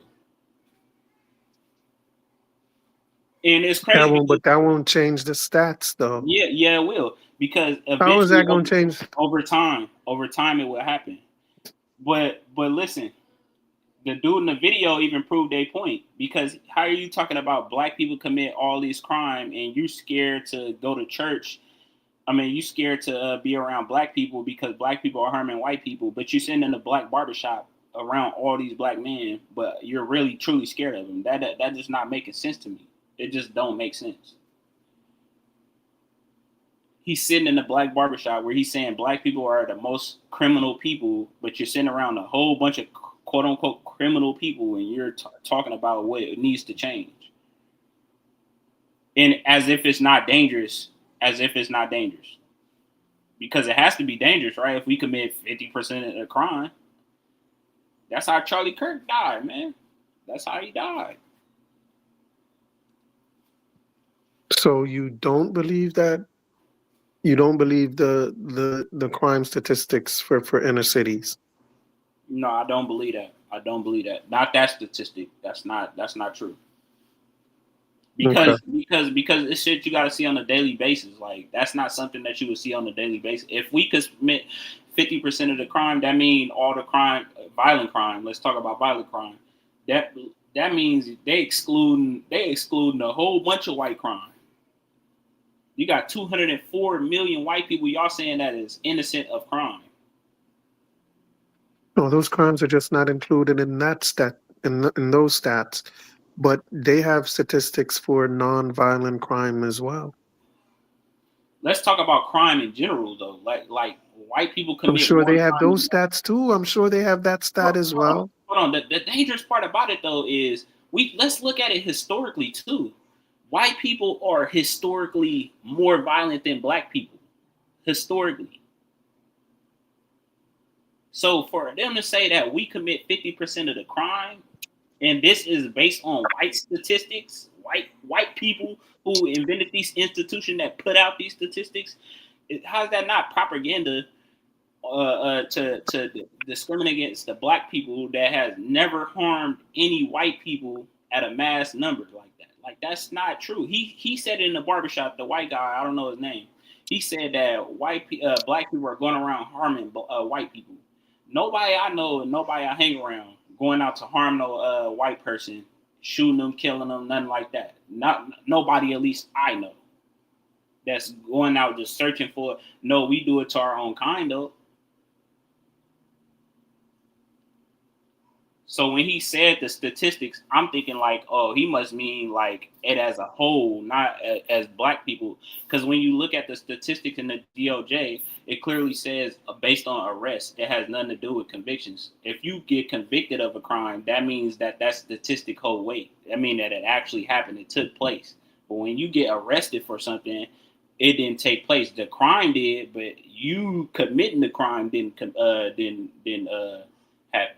But like you said, if it's based on 50% of the black people and 50% of black people getting killed by black people is 50%, then that means you saying that must correlate with 50% of the crime happening overall, which I disagree with, because that's just a false, misleading statistic. Because you basically assuming that that's what happens. That's not what Yeah, happens. you think they're arresting black men for Crimes that crime other people commit. that not just other people, that for crime that white men with no arms be committing. White men with no arms that should be playing in the NBA. Oh no, I'm saying white people They committing just crimes. mad they don't play in Not the just all NBA, white so they people. go around killing black people. Bro, white people are more likely to harm. White people are more likely to harm black people than black people are to harm white people. That's just the fact. That's not what that's the main Who is statistic. poisoning? Hold on. Who is poisoning the water, the food, pesticides, all this GMO stuff? Who is doing all of these things? We don't own America's farming industry. We don't own none of these institutions. So how is it that we killing our own people? I just saw a whole thing with a black farmer complaining about Trump. So I don't know what you're talking about. We don't own farms. I didn't say. I said we don't own the farming industry. We don't own all farms. Most of the farms. We own a small percentage of farms because we're a small percentage of people in America. But for some reason, we dying of diabetes. We dying all of these things that cancer. All these things that correlate with white people holding the power of these institutions that's making us sick and dying. That's killing us. But that's a crime. If you poison somebody's food and kill them, that's a crime. That's a violent crime.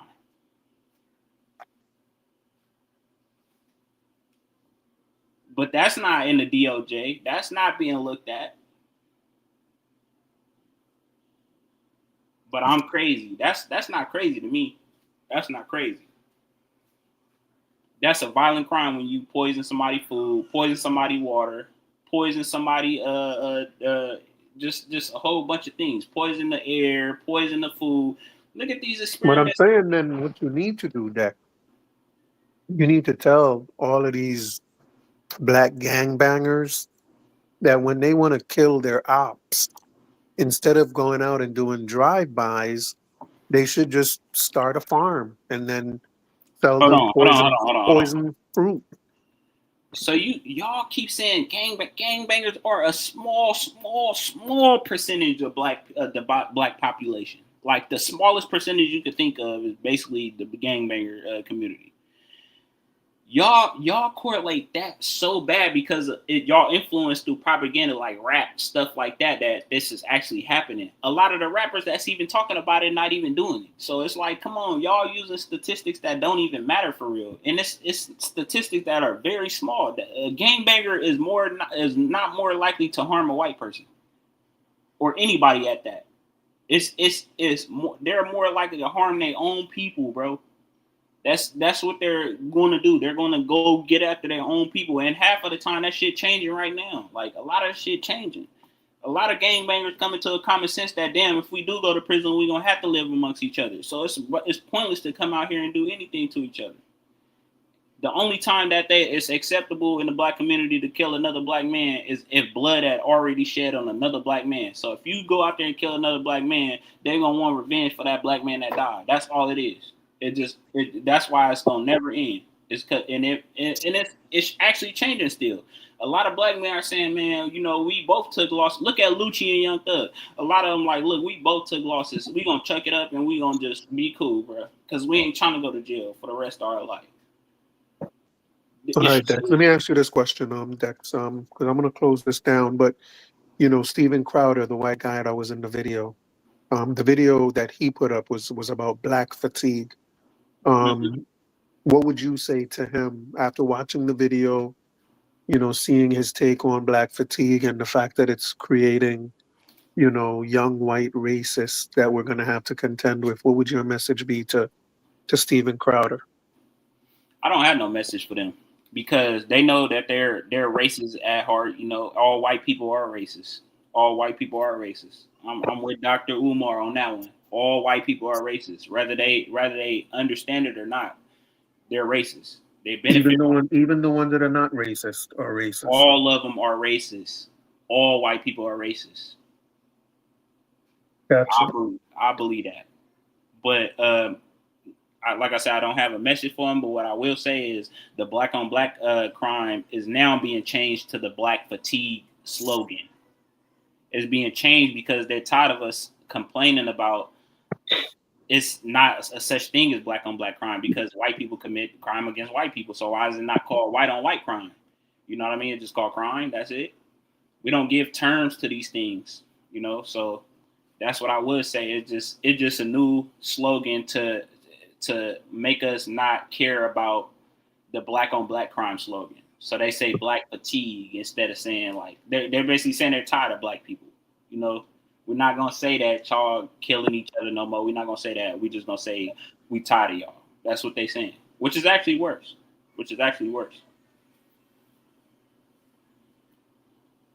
Yeah. All right, Dex. Always a pleasure having you, bro. Yeah. Yeah, man. Enjoy the rest of your night.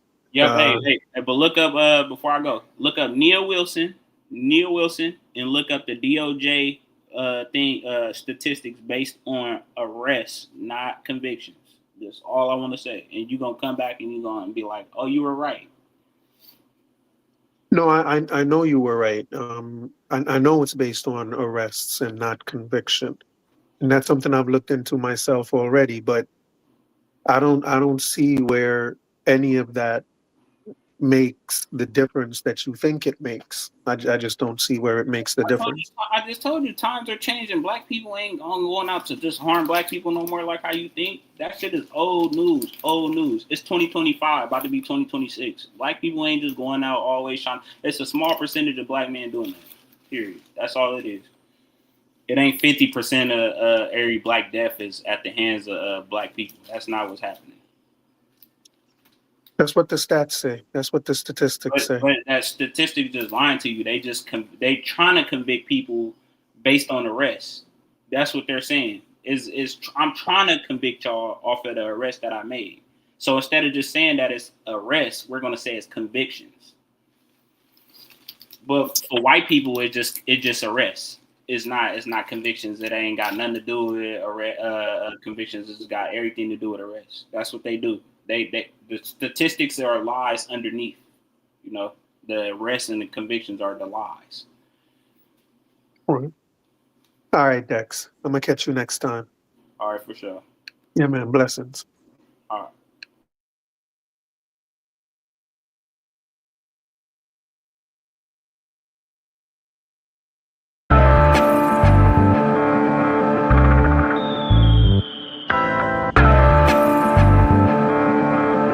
Listen very, very carefully. Tell the youth them for be strong. You can't tell the youth them for preach wrongs. While you try it on these lands, just remember every man is equal. Yeah, each one teach one, and our Father God him are the only done. So make we ease and reason. Smoke trees, span the ends, all the deep meds. Take a look at life and don't close your eyes. Sometimes things happen and it's no surprise. And I just so it go.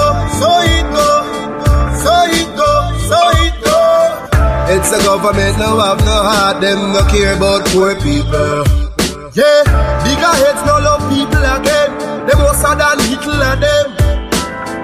We see friends now reason again. Vex through whistle a blame. More time it hurt me to see how the face deal with the eagle of them. Regular me see it happen. Take a look at life and don't close your eyes. Sometimes things happen and it's no surprise. And I just so it go. It's the government no have no heart, them no care about poor people. Social commentary.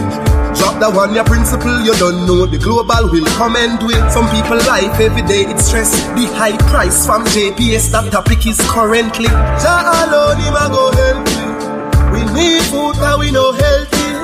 We are feel the pain, beg you protect we. In a life, we have no envy.